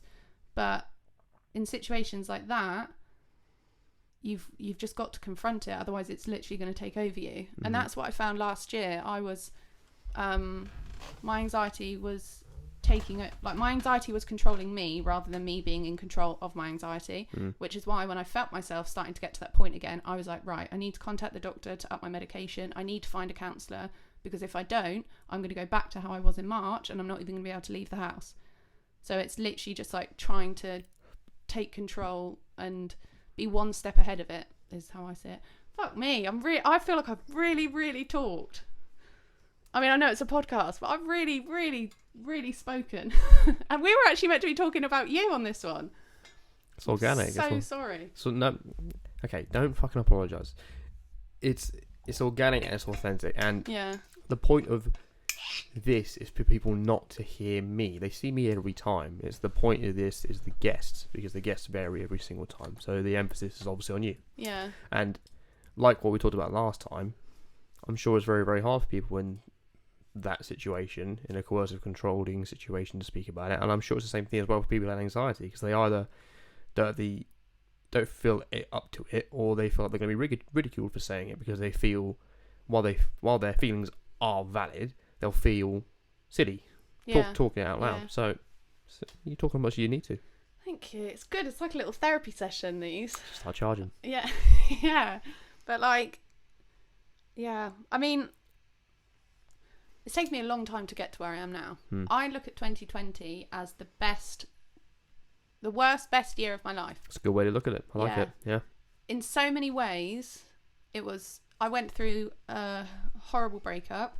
I was signed off work. Obviously, we had the pandemic. My anxiety was awful. I confronted my abuse. I got my heart broken. Just one thing after another. It was a very high anxiety year for me, and really hard when I confronted, like the coercive control and stuff like that. But it got me to where I am now. So equally, I feel like it was the shittest train of things to happen, but it was the best thing to ever happen to me, because I've never ever felt more myself. Honestly, I know it sounds so cheesy, but good. It's true. I just have never felt more independent and more sure of myself and more confident and sexy and things like that. And I just am learning, I'm not really confident, but do you know what I mean? I'm learning I'm putting myself as a priority, whereas before I put everyone else as a priority. Whereas now I feel like that's why I'm pushing this whole sex positive and communication thing, because I would put myself in situations that I wasn't comfortable in. So now it's no, I'm thinking of me. I don't care if this upsets you or it makes you uncomfortable, because for years I've been putting myself last to make other people happy. So just to clarify, she's not saying she's now making people uncomfortable. She's just not. Fuck's sake. I really need to learn how to talk. No, I'm just being facetious. It's just fun. But you're right. I'm not trying to make people uncomfortable. I know. It was just fun to insinuate that. You're my turn. Yeah, exactly. Payback time. And they're like, it's not me. Yeah, it's just a fun idea. But yeah, so I just think it's, and I'm still not there. I've still got a long way to go. And I think the state I was in last night proves it when I have days like that. And last week when the podcast came out, I was rocky. It was really overwhelming. And I was angry and I was crying, and then I was really happy, and then I was really sad, and I was literally at work and I was having to go into the little cupboard I have at the back of my classroom and just and really try and calm myself down. And my TA said to me, because I was just really shaky and jittery, she was like, just go for a walk. She was like, just go on the playground, just try and calm down. And so it comes in waves, and I'm not fully in control of it, but I'm getting there. Well, to what you said you're confident, but you're not super confident. would you say you're more confident now than how you were before? Yeah. Progress, not perfection. Oh, I like that. Because you were at 0 before. Yeah. You might not be 100, but you're 20 more than you were before. Yeah. Yeah. Oh, that's such a lovely way to look at it. In everything. It doesn't matter. As long as you go in the right way, it doesn't fucking matter how fast you go or how slow you go. You just got to know you're going the right way. If I'm better than I was yesterday or better overall, that's all that matters. Yeah. It doesn't matter by how much. It doesn't matter at all. Whether it's eating, exercising, mental health, whatever the fuck it is you're doing, it doesn't matter at all. Yeah.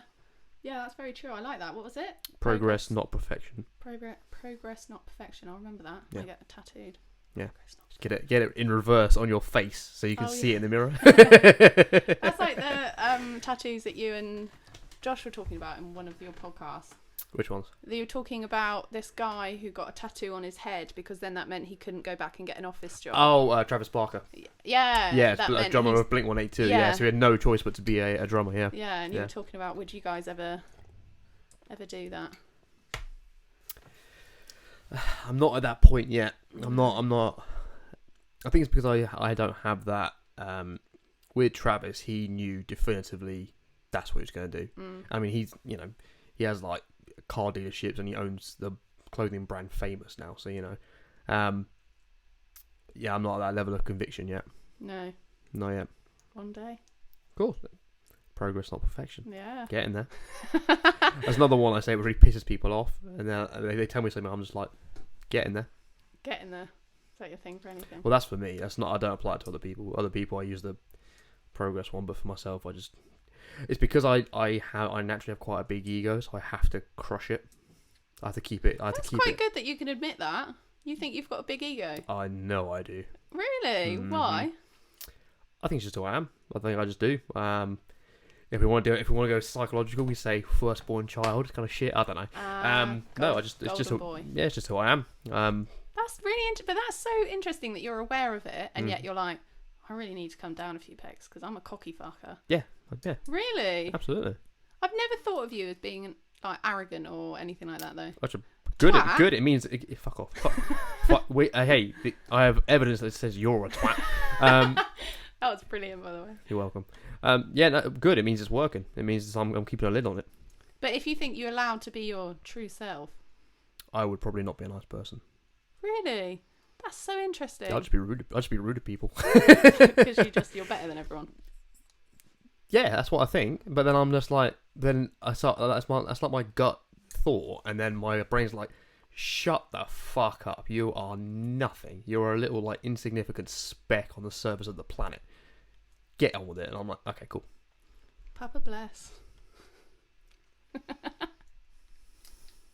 I was told to say that. We're going to have words. The three of us. I'm regretting this. He told me to say it. Yeah. It was like, that really freak him out. I don't really know what it means. Neither do I. That's just what I call him.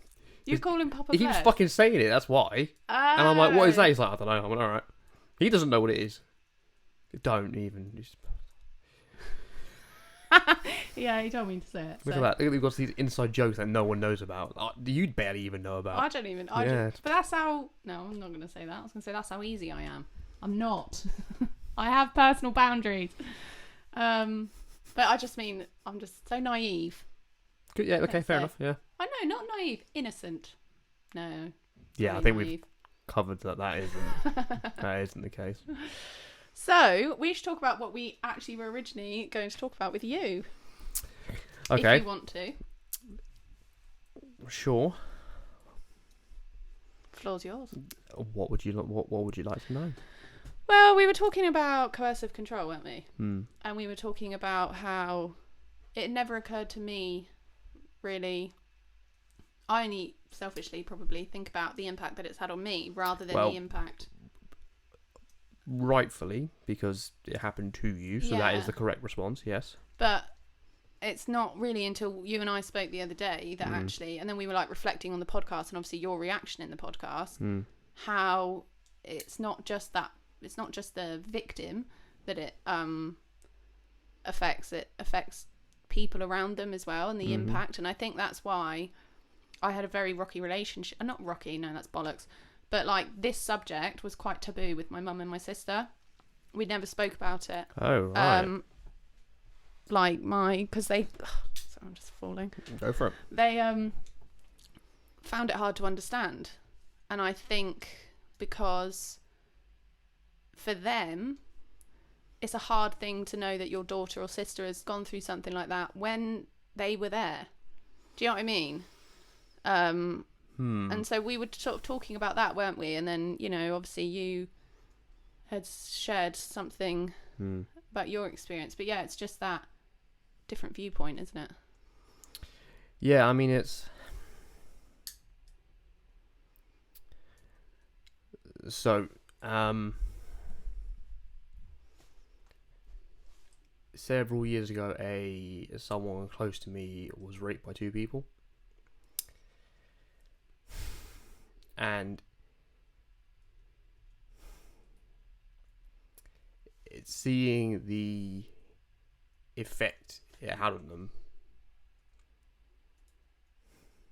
similar to what you were saying when you couldn't leave the house, it'd be shit like that. And like I briefly alluded to it last time we were here.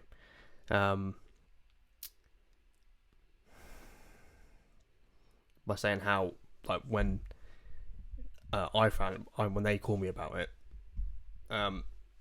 they called me at like 4 a.m. and I was asleep, and I woke up to like these missed calls and like this text being like,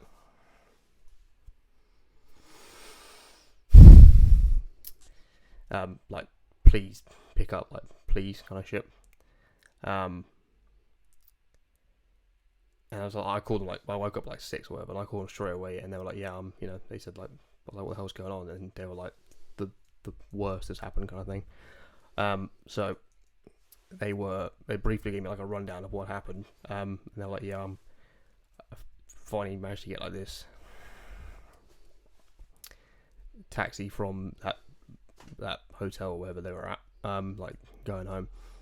And I remember I put the phone down and went in my garage and just beat the shit out of my kickbacks for like 20 minutes. And the hardest part for me is that I had double booked to see that person that night, and I'd forgotten that I had a family thing, and so I cancelled last minute with them. Yeah. And that's, to this day, that still sticks with me. Yeah. Because I blame myself for that. Yeah. That's hard. Yeah. That's really fucking hard. Yeah, and it's just like the...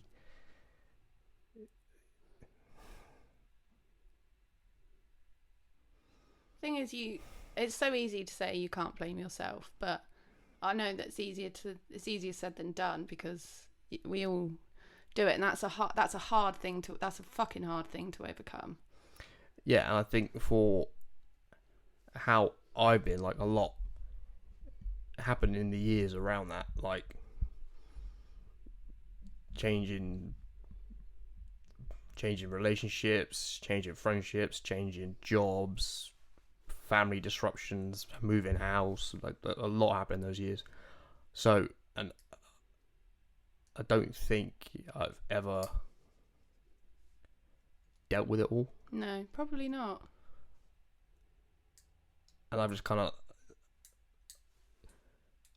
for that time frame, whatever happened then, I've kind of like put in this box. Yeah. Because I realised that's what I was doing, so I stopped. And from that point onwards, so however many years ago, I deal with things as they come. And I recognise I'm a lot better at talking about what I'm feeling or what's happening, how I feel about stuff, or whatever. But I didn't like do any retroactive thinking back about it. And like again with that particularly, it's like, because I wish I didn't fucking know, but I know the details. And like when they're telling you, they're like, I don't know how explicit to get with this. Just whatever you're comfortable with. But I understand what you said. But is this something that you've shared with them, that actually you blame yourself or you're struggling, and because that could be something that, well, clearly it's this far on, and you know you're struggling to talk about it, so it's still having a massive impact on you. That maybe for yourself, if you're carrying this pressure and guilt, maybe you need to confront it. And doing things like this, you know, maybe not necessarily publicly, but is a good way to confront it. Just talking about it. But have you spoken to them about how you feel? And I'm guessing your relationship is fine with them. I mean, I haven't seen him in years, but yeah. Right. Okay. Because of that, or just no, life? Just life. Yeah. But that's a massive weight to carry around. It's a massive fucking weight. But the reason why I talk about, maybe saying ego is the wrong word, but because I haven't dealt with this stuff, I know that in myself I have this knotted ball of fury, and it's equal fury at myself, and at the two perpetrators. And I know that is in me, and I don't know how to get it out, or I don't even know if I want to get it out, because I'm scared of what's going to be left, because I don't know what's left of me if I don't have this thing buried in my core. So do you think that's the thing that pushes you to be, as you're very proactive and motivated and you get things done, and do you think that's what it is? Yes, I mean, and because of the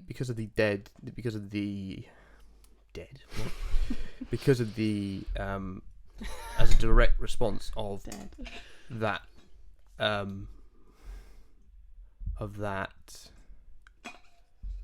my brain has gone for words, because of that event. The subsequent years I was extremely passive. Like, I was an absolute bitch in every aspect of my life. The way you told me. Because I was just, I don't know, just knocked off kilter for years.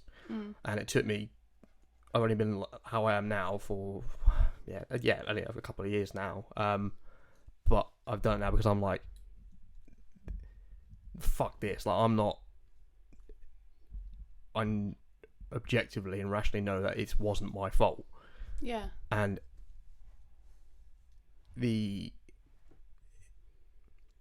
my response to it can't be curl up in a ball like a fucking armadillo and just sit this one out. It's a terrible analogy because armadillos have really tough skin. But I need to actually be doing something with my life. And so, it's relatively recently in my life that I've actually been getting shit done. And compared to some people, it's nothing. But compared to how I was, it's progress, It's a lot better than while I was doing nothing. I was barely even fucking existing. Because I didn't deal with it at the time, so I just sat on it, and it just consumed me. I was barely a person. I was just a shell.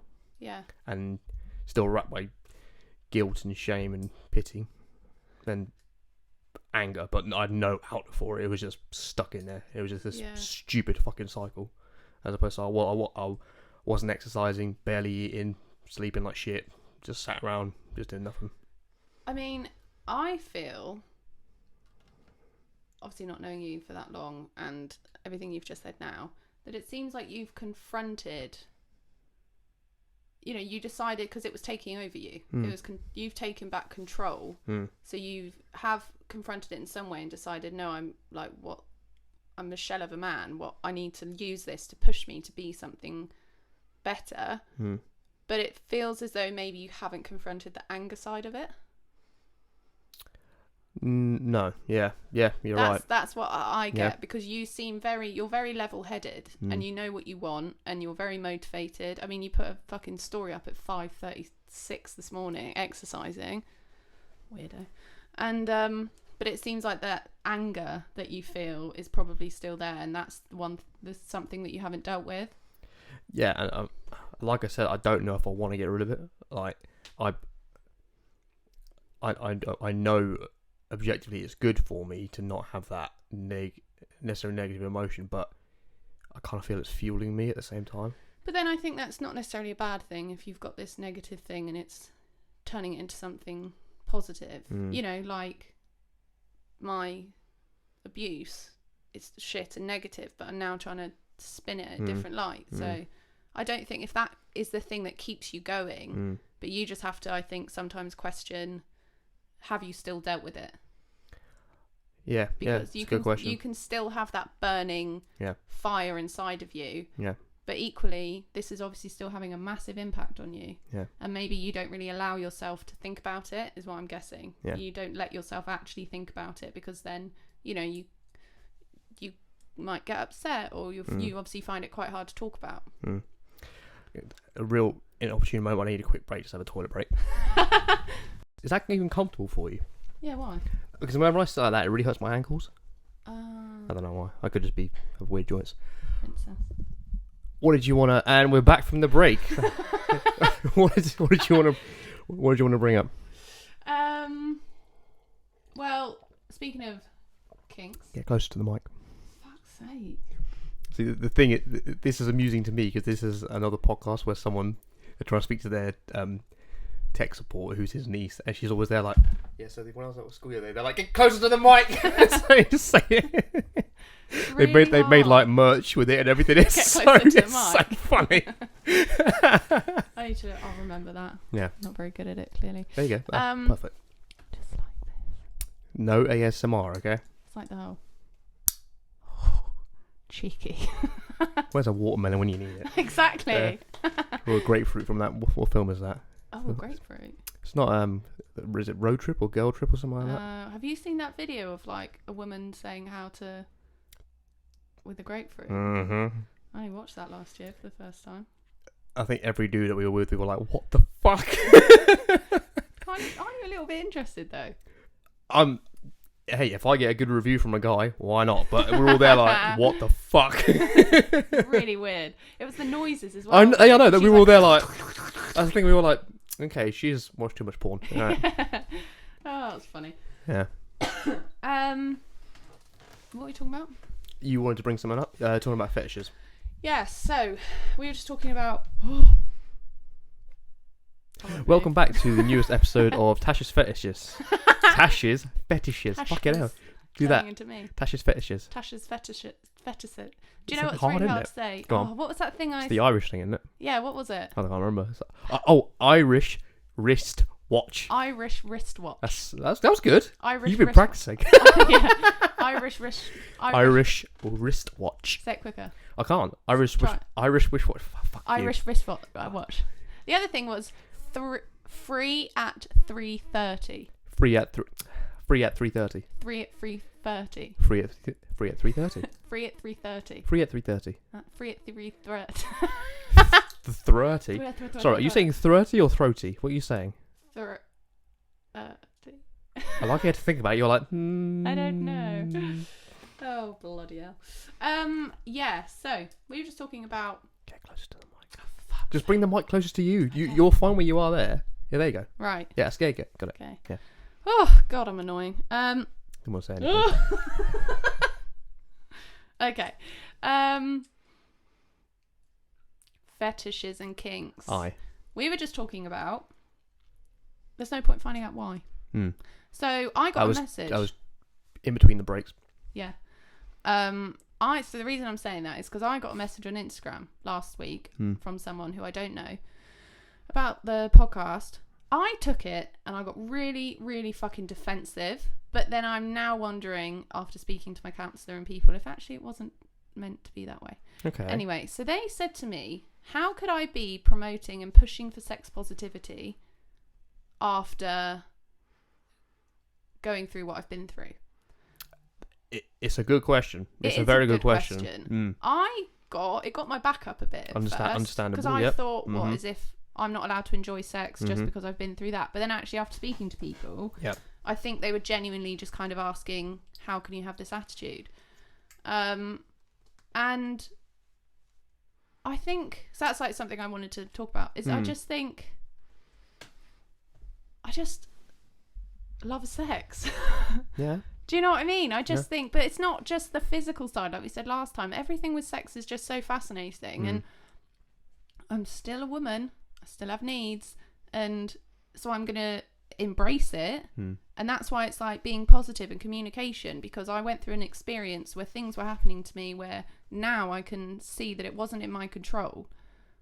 So now I will make things my control, if that makes sense. And I'm owning, it sounds so sad, I'm owning it, but it's like I know what I want, I know what I like, I know what I need to get it, and if someone else can't give that to me, then like I said before, like maybe we're not sexually compatible and things. But yeah, it was an interesting question, because I felt like, what, I'm not allowed to enjoy sex just because I've been through that. But actually maybe it was the opposite in a way, and they were just asking, how can you have this outlook on sex after going what you've gone through? But then I also think, if I let that impact it, it's what I said before, like, what did I say? Explore, experience, and enjoy. If I let that impact my sex life, like I have a sex life now, but do you know what I mean? Who the fuck does? Well, yeah. Then I wouldn't get to explore and experiment and enjoy it, because I would just feel like like a shell of a person. Yeah, so I just think and that's why, you know, bringing into the kinks and fetishes is, I don't think there's necessarily a point of finding out why am I into these things, because it doesn't matter why. It doesn't matter if what you're into is choking, or what you're into is a rape fantasy, or if you're into edging, or if you're in just like vanilla. It doesn't matter what you're into, as long as what you're into is safe and consensual and communicated. I don't think the why matters. So when people are asking me, you know, how can I be into all these things, talking about all these kinks, going through what I've gone through, well, I don't think it matters why, because the difference now is I'm in control of it, whereas before I wasn't. I was manipulated and I was manipulated and like used for these things, whereas now these are the things that I want, and I'm going to enjoy it, but I'm going to enjoy it safely and consensually. So yeah, that's what I think. I mean, first of all, the issue with that is, it's fucking social media, so unless they put all the emojis after it, you have no idea what fucking tone they're saying it with. And I think because I didn't know them as well, I was like... Yeah. Whereas, I mean, like, the only rational response is to behave the way you have, and to act the way you have, because you're like, fuck it, I'm gonna own every aspect of myself and just turn a negative into a positive. Yeah. Otherwise you just sat there being miserable the rest of your life. Yeah. Well, yeah. And I think like I said before, I have my days where I still fucking... I find it's impacted me in other ways more than sexually. Okay. I would say I find it really hard to trust people now. I find it very hard to trust, specifically dating. Well, I feel I'll say I feel especially blessed that you're so open with me. Then never mind. Never mind. Carry on. Sorry. No, it's fine. No, but it's true. Like, if I'm interested in someone, or if I'm starting to talk to someone or dating, it makes me very, very wary of their intentions. So my anxiety is massively heightened. It's a very fucking good defense mechanism. Well, yeah, because I feel like... Yeah. How you know, if someone says that they like you, I think, well, I heard that before, and actually it was bollocks. And you know, I was seeing someone last year for not even for that long, but he was the first person I told about the abuse since I'd confronted it, like the first new person that I was sort of dating. And for me, it felt like I need to talk about it, I need to share this and get it off my chest. And he reacted fine. But the one thing I said to him was, I was like, look, I've gone through this. I have anxiety. Just don't be a cunt. Just don't be a fucking cunt. Just communicate with me. That is it. I was like, fucking communication. And he told me all these lovely things. He told me that it didn't matter. He told me, you know, and then he acted like a prick. He was an absolute arsehole in the end. And it fucking hurt me. It knocked me back massively after I'd made quite a lot of progress. And it's taken me a good couple of months to get over it, which sounds ridiculous because I didn't know him that long. It was only a couple of weeks, but I think it was because he was the first person that I had told. So it felt like a really big deal that I was sharing this massive information with you, and he fucking threw it back in my face. And so I think I am very wary talking to somebody now because I don't fully trust their intentions, even if they're the nicest person. I'm very, just feel really unsettled. And I suppose in some ways I probably get rid of the flirting and the build up and stuff like that, because I need to know, are we on the same page? Are you thinking what I'm thinking? If you're not, then I need to know, because then do you know what I mean? And it's just, but yeah, the biggest thing for me now, when I know everyone has kind of like trust issues, but I just suppose for me it's like trusting people's intentions. That's what I find really hard. Yeah.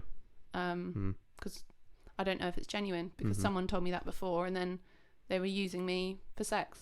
So yeah, I'd say it's impacted me more emotionally than sexually. Yeah, because it's the actual act itself isn't affected. It's the actual getting to it is the issue. Yeah. That makes a lot of sense. That makes a lot of sense. Yeah, because it's like, yeah, all of this is the real part. Obviously, that will be because it's hard to lie during it. But the whole reasons for it. Okay, this is what we got to work out. That's the hard bit. That makes a lot of sense, actually. Yeah. Yeah, and I kind of, I've told myself now that when I'm just going to kind of keep my cards closer to my chest and be a bit more reserved and things, and I'm not going to give myself away until I really have established I can trust them and I really understand their intentions. But yeah, it's hard. And you're right though, because the end goal is ultimately the same, but it's the steps in between. If I get to that end goal again, but it's a different the person I've gone there with, I've trusted and stuff, it's a completely different experience. Absolutely. But it's just establishing that bit before getting to that. The preliminary thing is the tricky bit. Yeah. That makes total sense. It makes a lot of sense. Yeah.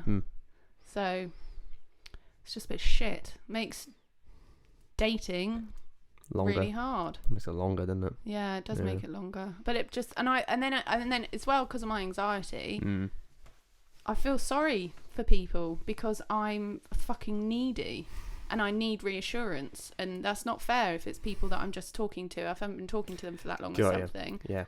You know what I mean? I'll say, I could ask them a question and they'll say something nice and they're lying. Like, I can't believe them. When with the people you have been talking to, or whoever you might be talking to in a minute, do you tend to like call them, or is it like just texting, or what was it normally? Is it normally like in text format, or? Again, if you want to maintain the mystique, you don't have to answer that if you don't want. I don't know. Well, I don't know. It depends, really. It depends how I meet someone. So and this also makes it hard, because if you meet someone on a dating app, you both already know what your intentions are. Like, you're on a dating app, and each app is basically for specific reasons. Yeah. So and you've already kind of moved a few steps forward, because it's like, okay, well, you're either on it for sex or you want a relationship. So you establish that fairly quickly. So then the boundaries are made. Yep.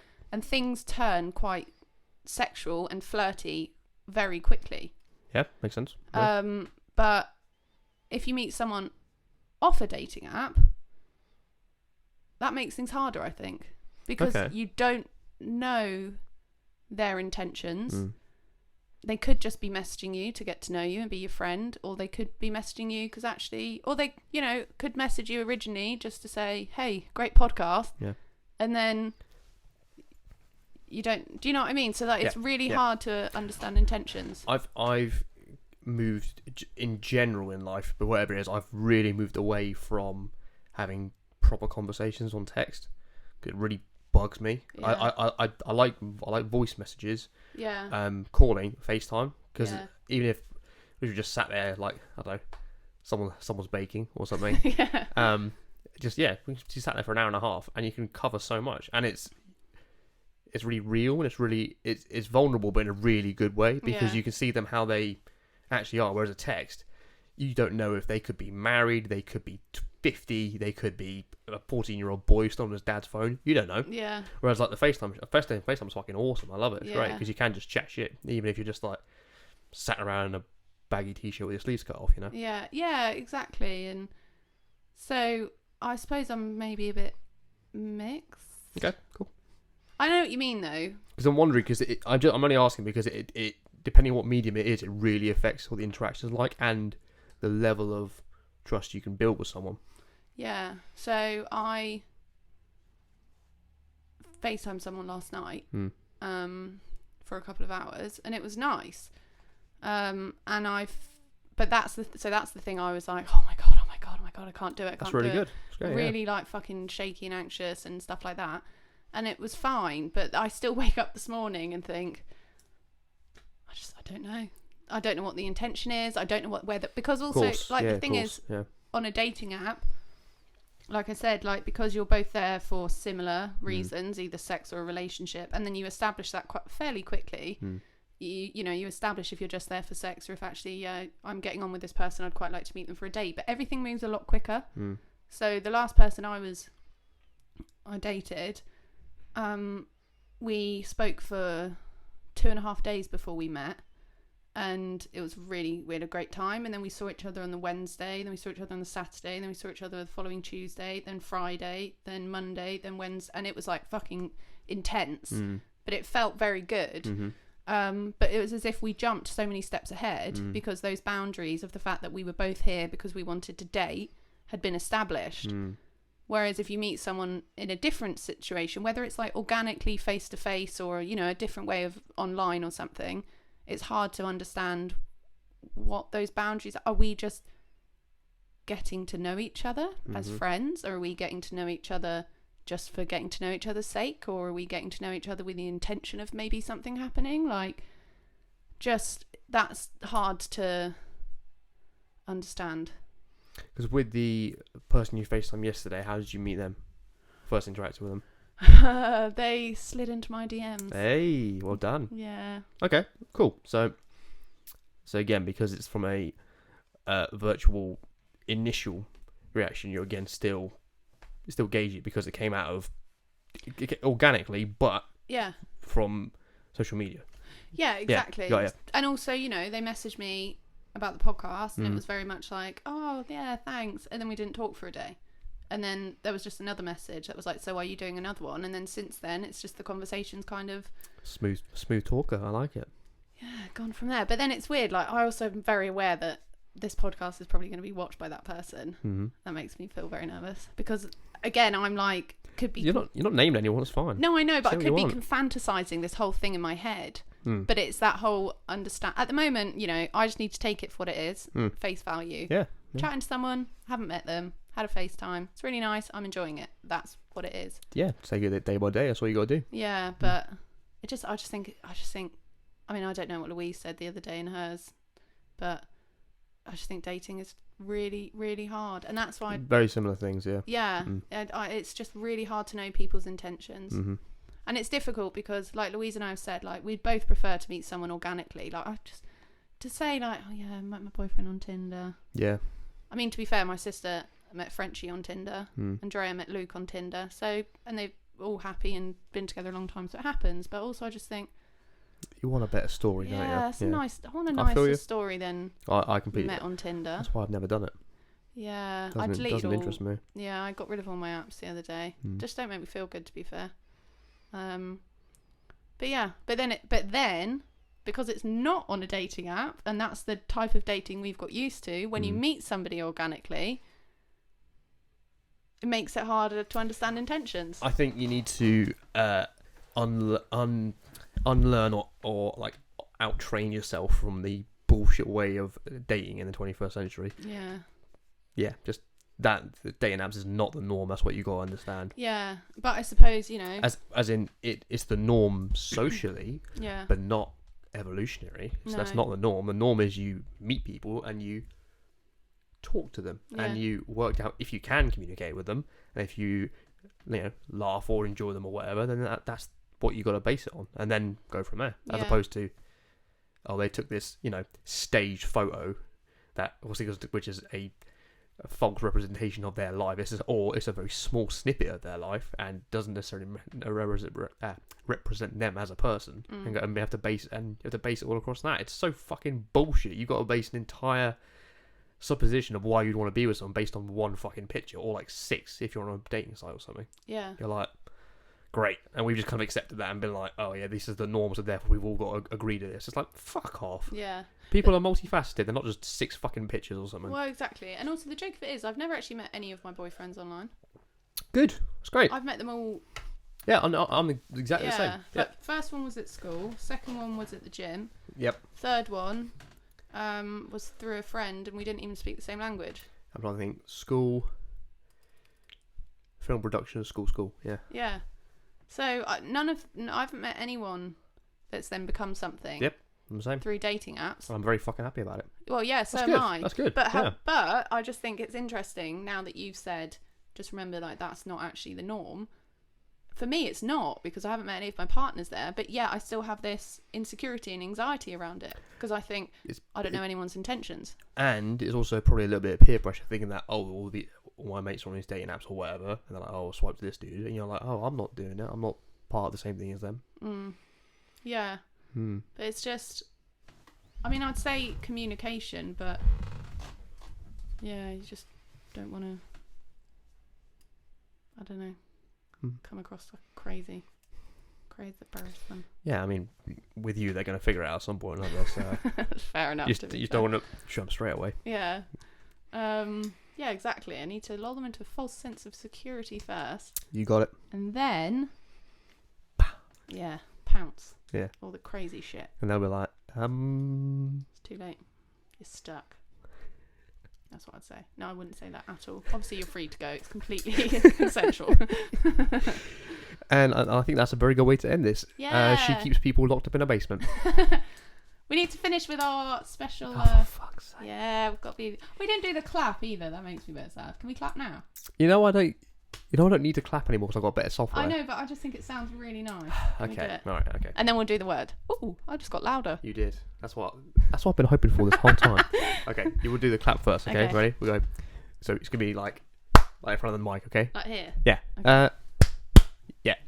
Because that's the better sound. Okay, we go 1, 2, 3, clap. Yeah. Okay. 1, 2, 3. Oh, that was really nice. I kind of hit that there, right? A little bit. That's fun. All right, cool. Is this becoming our signature move now, is it? Yes. Every time we come on the podcast, that's how we're going to finish it. So many jokes. Okay, ready? Okay. 3, 2, 1. Cowabunga.